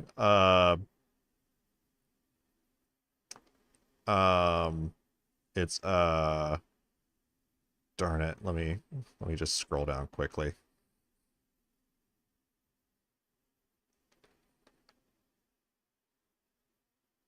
Oh my goodness. Where are you? I know you're in there. Ramen Shark. Okay, yeah, that's the handle. Okay. Shoot, I got so distracted by the amount of bots that follow me, I forgot what I was even talking about. Oh, wait, that's right. Work buddies. Yeah, because Ramen Shark will stream and like just be working on stuff, and I'll watch and I'll just fire up like some editing software or like open a script or something, and it just feels like you're like having like a good like work session. It is so relaxing. Like it just feels good. Also, I'm just gonna use some cropping here. Just really just simplify this. There we go. Put our boy Jotaro there. And then next frame, copy that again. Next frame, the book closed. Oh, perfect. Yeah, it goes by, again, it goes by so quickly. Well, okay, maybe I can make that a little better. To where I can stretch and start there. And then I will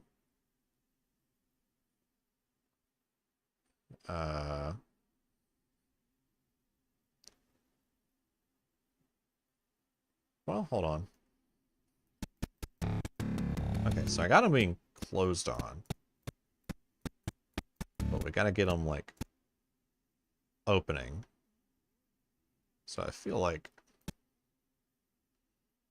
that's actually gonna be... Okay, it's not quite that simple. Okay. So you are actually going to be just barely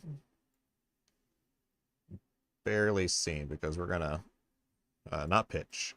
Yeah, that's what we want. Yeah, and then crop the right. Oh, I was pulling the wrong way. Crop the right side, and then slide you over a bit, and actually shrink you down a little bit. All right, there we go. We're almost.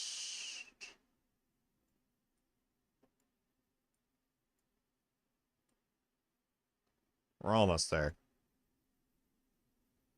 Okay, not perfect, but... Let's see, did I go... I think I went too high up. Hold on. No? Just kind of a... Again, it's so fast, it works.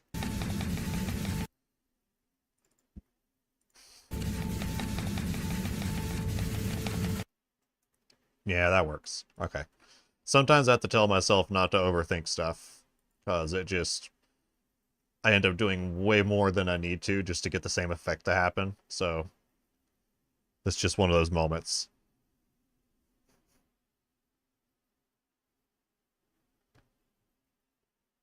So let's see. This is such a setup for adventure, though. Add something else yellow here. Let's see. Run from my sense of self. Oh. I had you running. Or, well, you were running, but what was I wanting to do here? Let me see. Run from my sense of self. Oh. Oh, wait. Hold on. I think... Oh, okay. I think I know what I want to do, but I'm not sure. You know what? Any fun gifts I have? Nah. I don't have a lot of gifts on hand for, like, super fun stuff. I have stock footage. Oh, but no. I have... okay. There's... Is it in here? I think it's in here somewhere. I have yet to find something to use it for, but there is this Germa...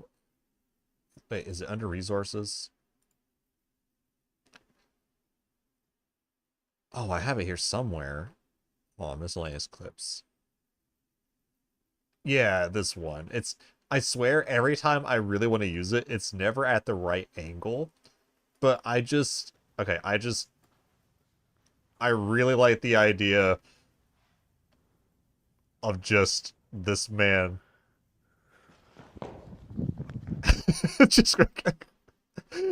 I like the idea of him just bolting towards you.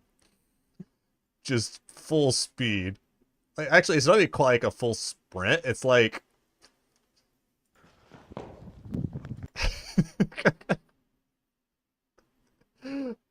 One day I'll find something to use this for. One day.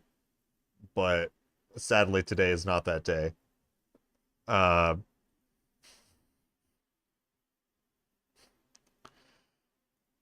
feel like... Hold on, what is this? Oh, there's like...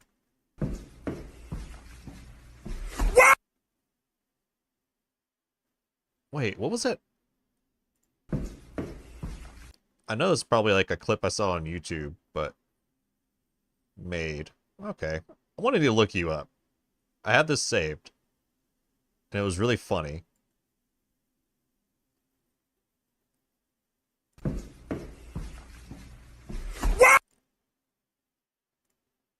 Honestly, hold on. Did that...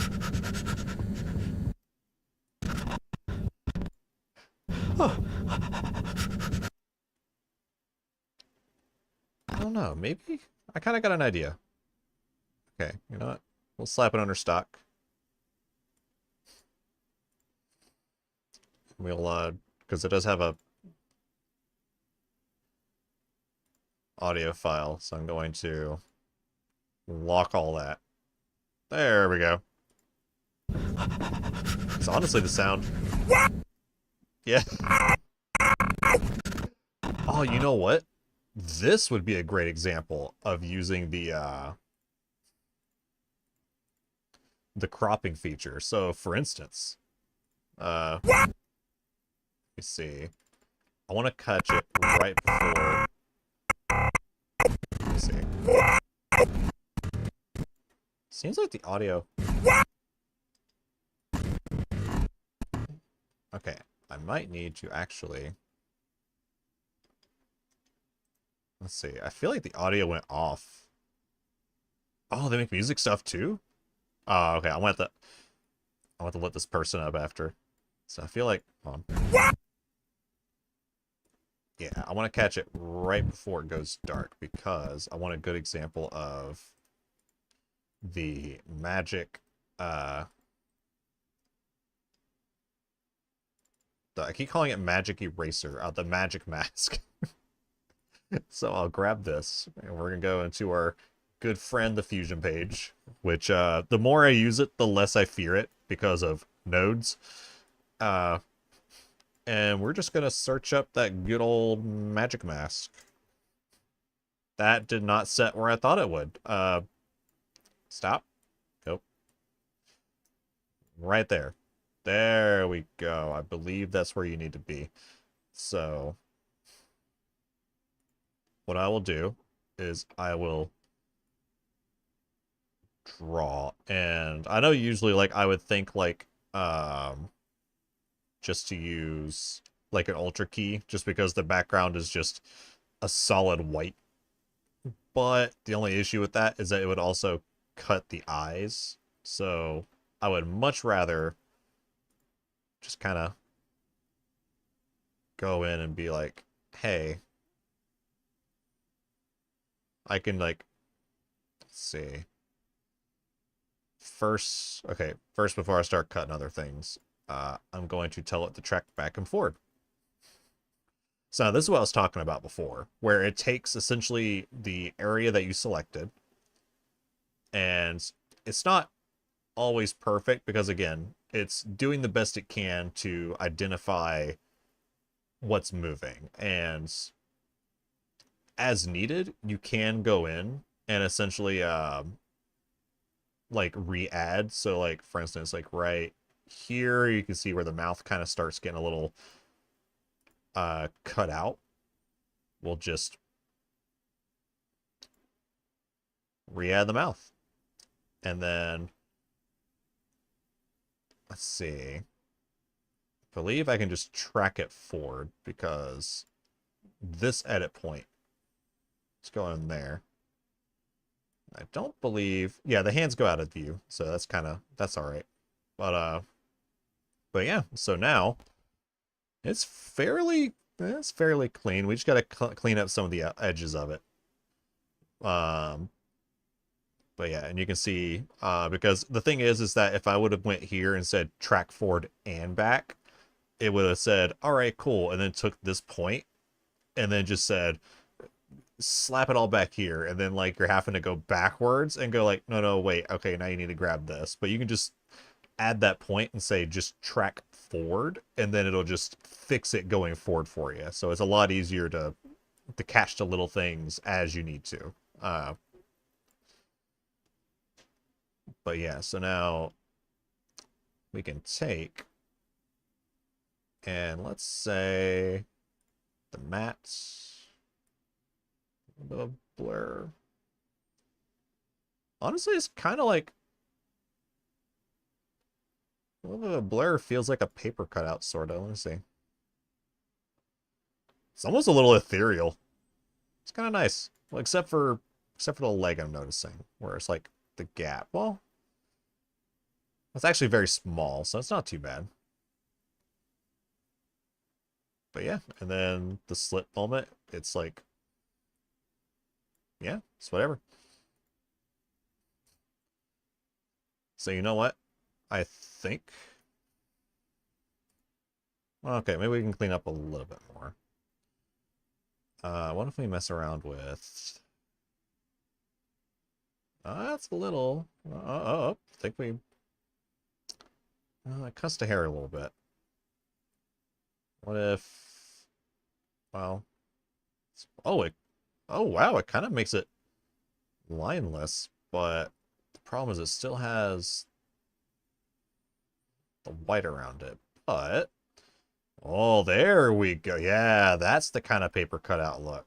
So now, oh, I kind of like that. Well, let's make sure. Oh, that's a cool look. All right. It's like a nice little paper cutout. Sweet.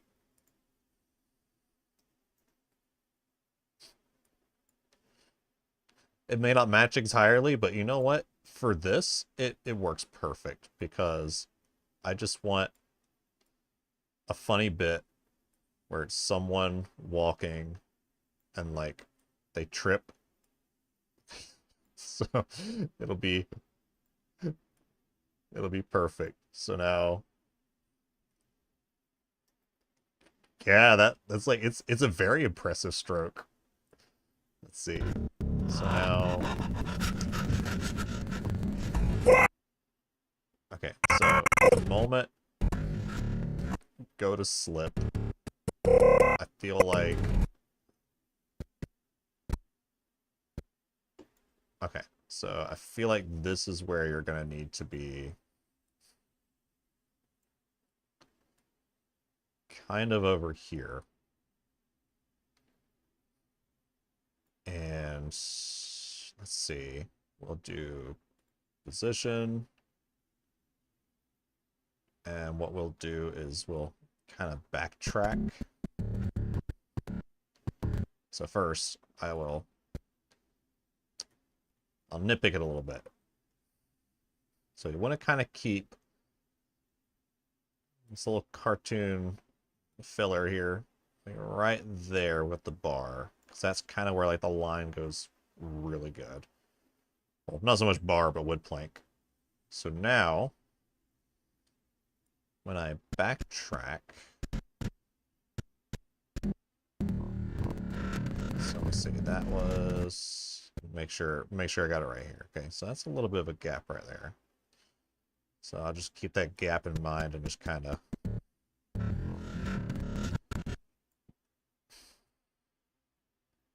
I think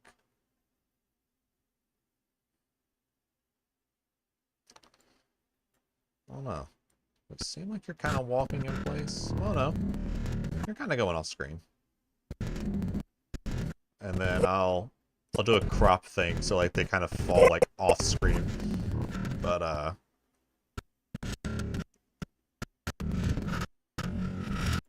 so yeah, so I just realized there's like a little like you use like a faint line of what I'm assuming to be like nails or something. So let's oh, the camera starts to go down. So before the camera goes down, let's get you lined back up. Then this way. Okay, so the camera goes down a little. So now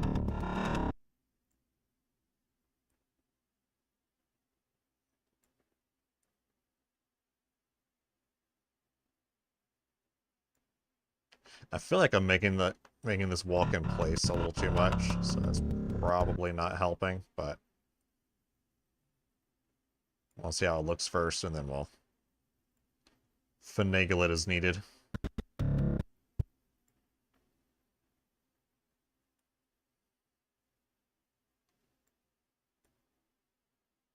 But this will do fit, and then yeah, because I make him walk in place. So that's not.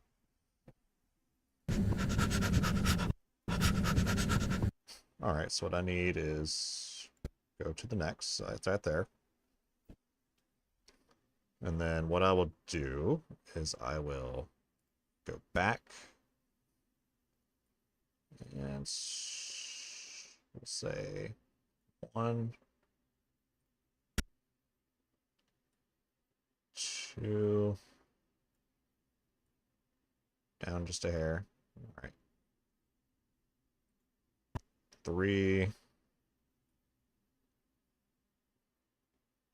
down just a hair. Then we'll go to the next one.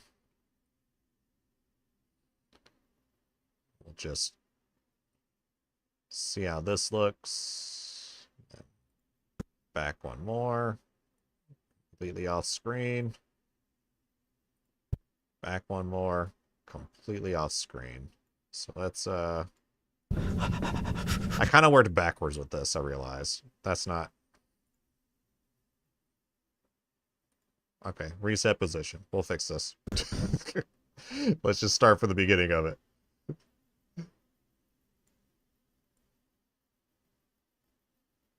So you know what? Start here, and then you can see that. So now I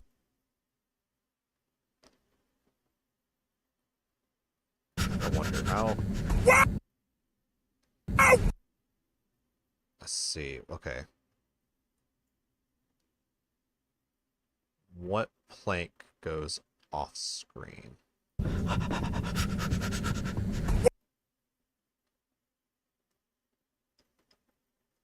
Okay, now I need it to stay fit. I can always just move it a bit to make the timing work. Let's see. I don't know why I was like dedicated to making it stay back there. So we'll say right here. All right. And then probably the end plank. Okay, not the end one. How about...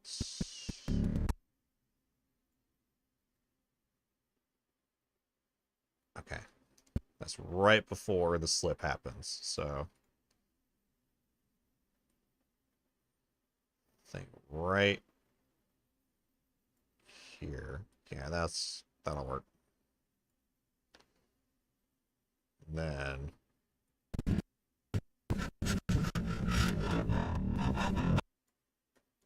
we'll do... Oop.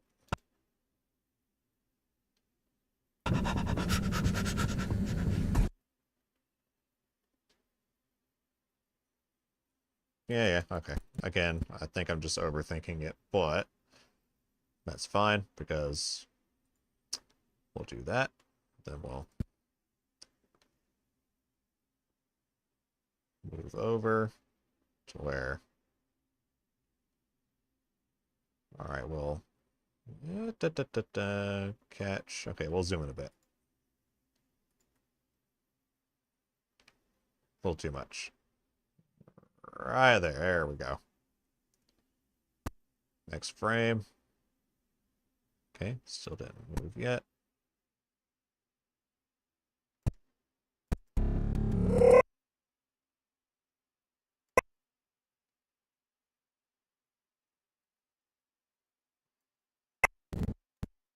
Let's see. I need you to walk a little bit further to the right, actually. So you know what? Position there is good. So we'll say...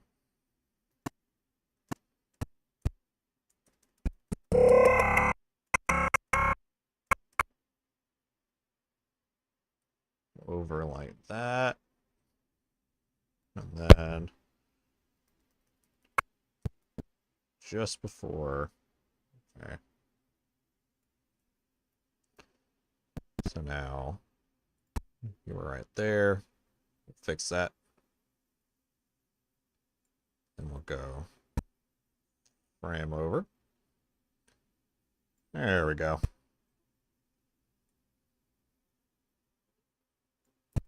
Seems a little funnier this way.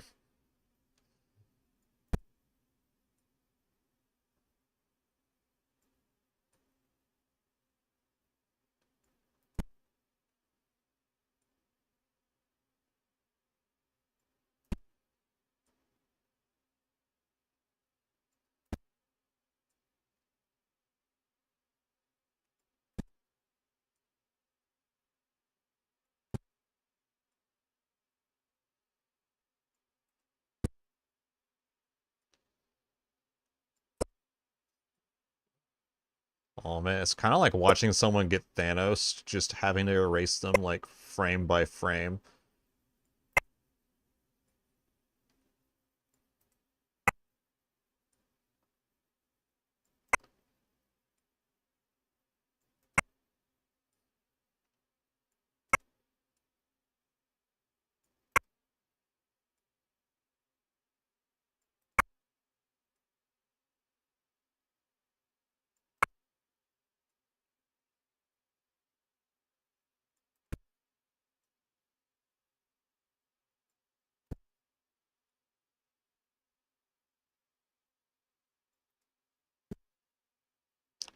All right, there we go. Let's see.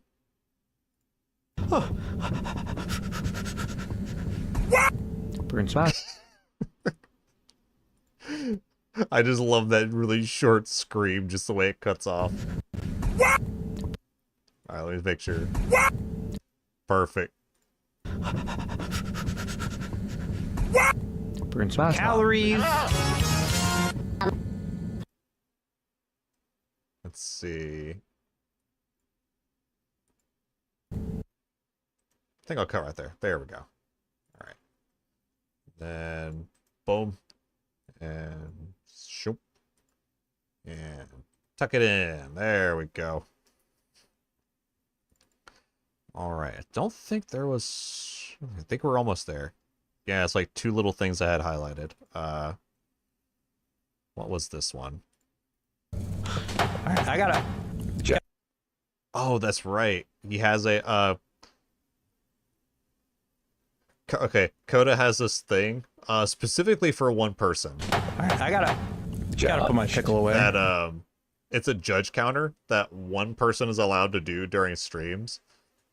And I think it actually keeps track of how many times he is, quote, judged. So it is I think what I did was I had a hand. I had a gavel. Oh, I swear I had it. Oh, wait, was it a, you know what? All right. Extra timeline. And, okay, here's another thing I like about DaVinci, by the way. Stacked timelines. I love this so much because to this day, I don't think Premiere Pro has this. I might be wrong, but to my knowledge, I don't remember Premiere Pro having stacked timelines, and that is a shame because this is just, oh, it's so good. Battery 10%. Oh, my headset battery's dying. I can plug it in though. But yeah, stacked timelines are a godsend. It makes life so much easier. Just being able to cut and like for instance, if I was cutting this and I was like, I want to put these selected cuts into a different timeline instead of having to like slide them forward or backwards or whatever across the timelines, like this is much easier. Also, because I can import a timeline. I think it was just copy timeline. Yeah, I forgot I had it specifically for this. So now let me turn that off and then boom. It should be. Alright, I gotta. Okay, I might have to realign it a little bit, but. Alright, I gotta. Oh, actually, no, that's pretty good. Alright, I gotta put my pickle. Yeah, I just didn't feel like redoing the hand animation.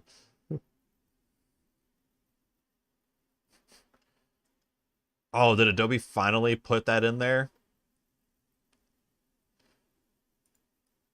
Well, oh, good for them if they did, because, like, again, I love this. And the fact that you can just import timelines and be like, yeah, I want... like, here's the thing, like, with, like, this tool, like, again, if you were, like, sharing, like, working on the same, like, project with somebody, you could split timelines into different things, and then if you're not, like, even if you're not cloud sharing, you could just export that timeline. And I believe as long as it's you have the same files and everything, like the same file names and path, somebody else could import this and it would give them exactly that. So that the fact that you could have people do like multiple things in one program just because of this is so much easier. And oh, it's just so good. Just all kinds of opportunities. But yeah, I started adding a little gavel though, because I just kind of like the idea of a hand just. Alright, I gotta. But yeah, so I got that, and then this. Oh yeah, this is a great example of what I was talking about with Coda kind of being attacked by chat. If they actually fight him enough to KO him to On the TV in the lounge. 0 or negative, I want to go to the arcade. they'll actually I want to play Space cause a death Toast. scene or a game Let me over. play Space Toast. So, yeah, they hit somebody throws a hammer. It's okay. I think that's Power Stone that And dealt the me. final blow. I'll hold off on going into the lounge while I'm in the process of dying. But yeah, this is all like happening live. Just Coda sets up so much stuff, and his streams are very impressive. Just a lot of clever work going on. But yeah, so you get Ghost Coda. And this happens because chat has to vote. A vote happens in chat deciding whether or not he gets to revive. And sometimes chat will be like, enough people will vote yes and be like, yeah, bring him back, and he'll come back and he'll get his health, and then everybody just proceeds to attack him again until he's back to being dead. It gets kind of shenanigans, but it's fun. Like it's one of the things I love.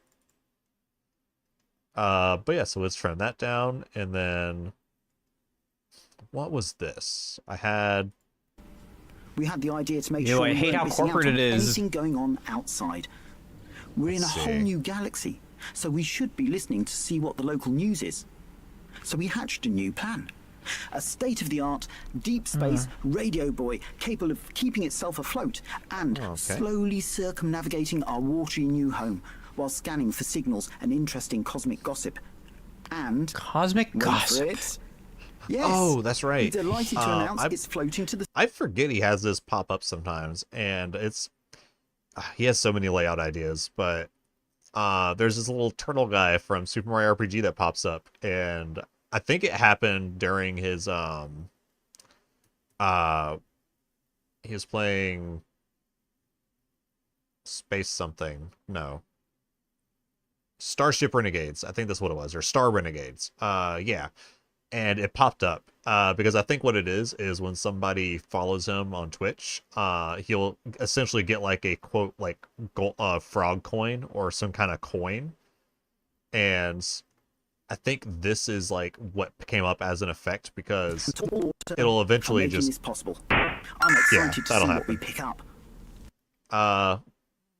But yeah, I was trying to remember. I think every time I see it, like I end up giving like a little bit of dialogue to kind of just talk for a brief moment. Not verbally, but just like a little text on screen. Because I think that's what I did last time. So And Cosmic wait for gossip. it. Yes. let's see. We're delighted to announce it's floating to the surface right now. Whoa. That's right. The buoy will be in position in another few hours. So kind of like how it jumps when it's excited. Surface right now. Whoa. That's right. The buoy will be in position in another few hours. Big congratulations and thanks to All Water for making this possible. I'm excited to see what we pick up. Yeah, I feel it. Well, all right. Let's do some simple text. We'll see if something pops up for me, but we'll do. Let's see. Oh, that's right. I have text and text plus, which I think the difference is if you're wanting to do mask effects, text plus is your go-to. Otherwise, this one will have a lot of the basic stuff like adding stroke lines, drop shadows, like a background, just all the quick little things for just basic text. So we'll leave that there. We'll actually change the font to not Playbill. Power, let's see. Actually, I kind of like Power Clear for, let's see. Let's add a stroke line first. Oh, not too big a stroke line.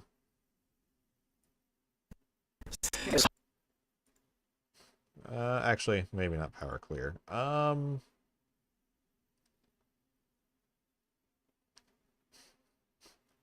Oh wait, do I still have Shovel Knight? I do. Yeah. All right. So we got Shovel Knight. I think I can do a stroke line of 3. That looks all right. I want to give it a little bit of outline just so it kind of helps pop out a bit. Drop Shadow might help too. All right, because I want to end up making it like a little bit smaller.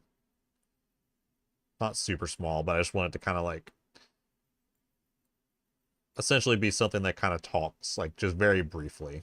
Like little comments for this little Mario RPG enemy that has spawned into the reality of And Cosmic wait for gossip. it.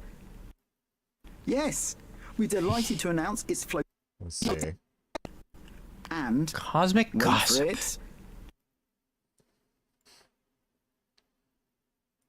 So now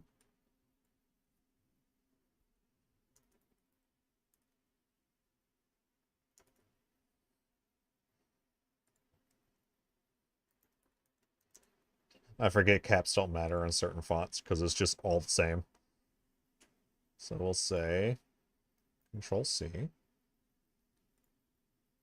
Yes. Actually, I forget I don't have to Control C text. I can just cut and then re-stretch and stuff to do time. Perfect. Cosmic Wait for gossip. it. It. Yes, we're delighted to announce it's floating to the surface right now. What? It's floating to the surface right now.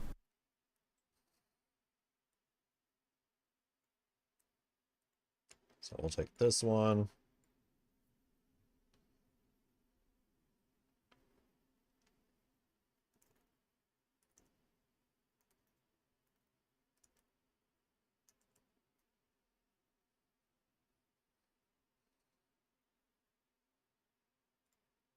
Now. Whoa! That's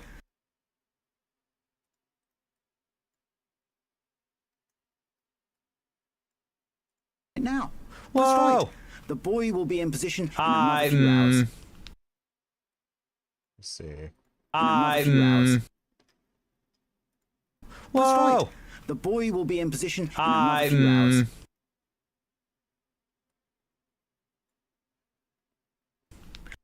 Big congratulations and thanks to All Water for making this possible. Let's see. Hours.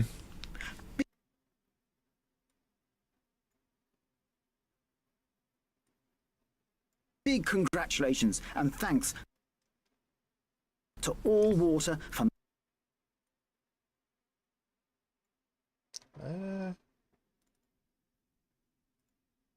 Cosmic wait for gossip. it.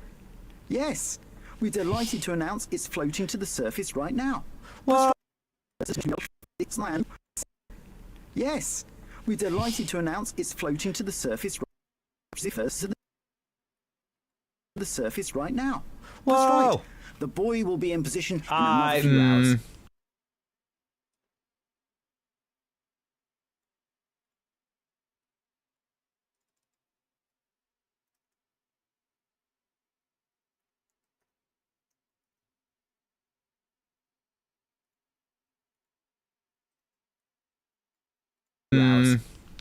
Big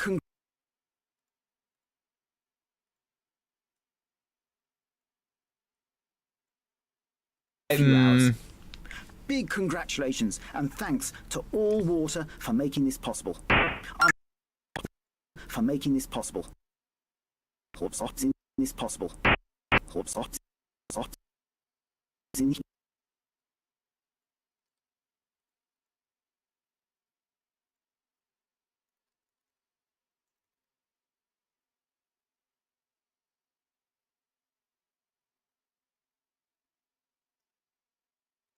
Water for making this possible.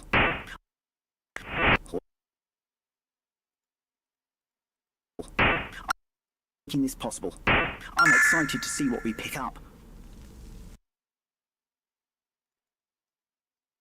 I don't get good vibes. That was some announcement, huh? Sure. Makes for some nice gossip. We're like, hey, But I think we're they should Alright, I think. Oh my gosh, I'm 10 years old.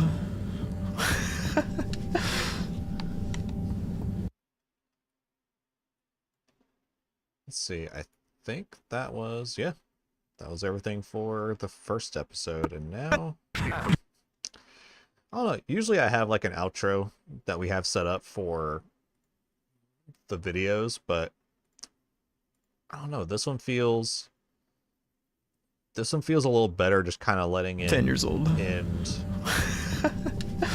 like this.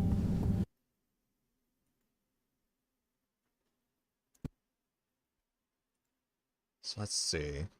Let's do my out point. Oh, make sure that's on there. And then my endpoint should be here. Intro is still good, right?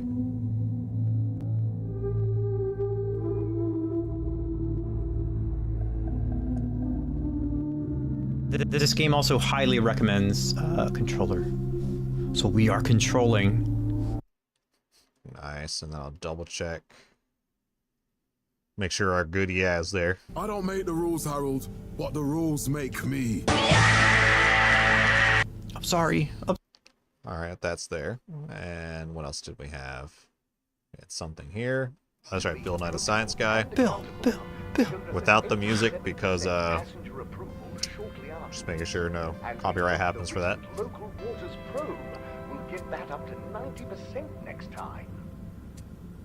I mean. Alright, then I had something there. Please, bum. Mr. Alright, that was a quick zoom. This one looks... Yeah, realm it. Let's see, this one... Am I right, chat? Logo? Yeah, it's a little slow or lagging just because it's not fully rendering the preview. It's just giving like a partial. But I'll double check it once it's like done rendering in the whole video. Which you can render little scenes just to see how they look before the whole thing's done, but with just something simple like that, usually it's not. Like, as long as like the end point and the beginning point's there, I already know how the motion should look, so once I finish rendering and I just open that file, I just cut to the 18-minute mark, and then it's usually alright, but depends on the size of your stuff too, because if you're doing like a lot of complex stuff where there's going to be like a lot of processing and rendering time, then absolutely just, you know, make sure it's all good to go. But for something like this that shouldn't take too long, it's whatever, you know. I can re-render it if I need to. Wait a minute. So page flipping.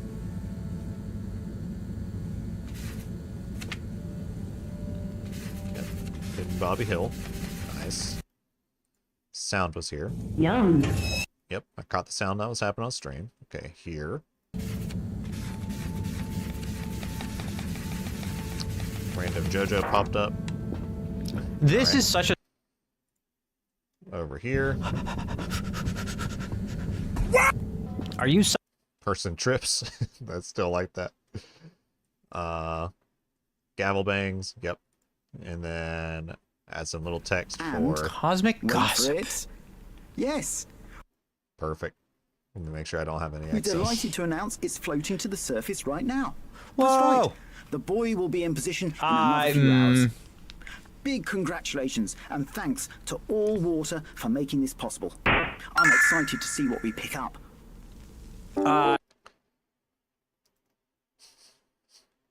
Alright, sweet. So I like that. The ending, I think... Man, I almost wonder, should I just put the usual outro in there? Because the outro is this right here. It's just a nice little repeating background, you know, just a quick little post editor, and then it gives you space for to see like the videos that'll pop up for YouTube. So it gives you like a little real estate to work with. I don't know. Again, you know what? When in doubt, try it out. So I will, first and foremost, lock the audio lines, because even though this has no audio, it will have an audio bar. Get rid of that. Now this is fine. Da, da, da. Cool.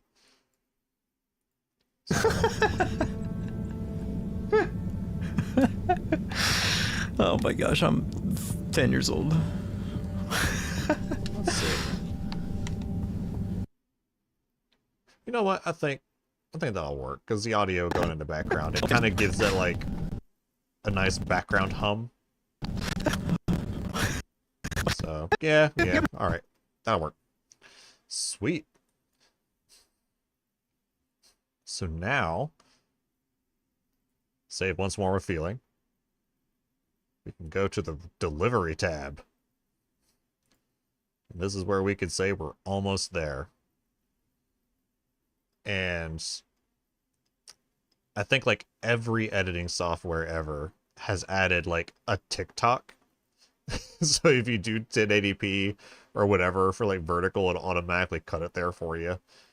I do kind of like that it's got a Twitter version there, mostly because Twitter has the option to host longer videos if you do the, I think it's the premium or premium plus, but I don't know. I don't know too many people that use it for like sharing videos, or at least not like long videos. But it is something that I kind of keep in the back of my mind, where I'm like, I wonder, like, I feel like they would need to have a different tab, like something that would be a little different than the media tab, if people are looking to do like full videos instead of like just, you know, like the general media sense of it. Only because if you're trying to do like your YouTube videos and you're like, oh, I'll post it to my Twitter account too, you know, because you have that space you can upload now. And then it's just kind of there mixed into your media, and it's not really present. So that feels like it's kind of like a big drawback on design for it. So I don't think a lot of people use it, except for Mr. Beast, because he's everywhere. There's a Vimeo option, and then there's always, you know, just custom export. You can choose what you like. But usually the YouTube default's pretty good, mostly because YouTube kind of streams video a little different from what I understand from other websites. So the way I want to say it's something about the encoding on it, that it's kind of like it makes a little bit of a bigger file, but in a way it makes it easier to stream out to people. But yeah, that's honestly about it, I think. But yeah, so I'm just going to render this, and oh geez, it's almost 1 a.m. Probably end up calling it a night, because I'm already past the point where I should be sleeping for work, but I've been too jazzed with coffee and getting to do editing stuff, and YouTube surprisingly streaming at a pretty good latency. But yeah, so with that all being said, I will say thank you to everybody for hanging out, and I hope you all had a fun time, and it was good to be able to chat with you. And let's, you know what, we need some music to send off with. We'll send off with some Family Feud, I guess. So thank you, everybody, and I hope you all have a great night.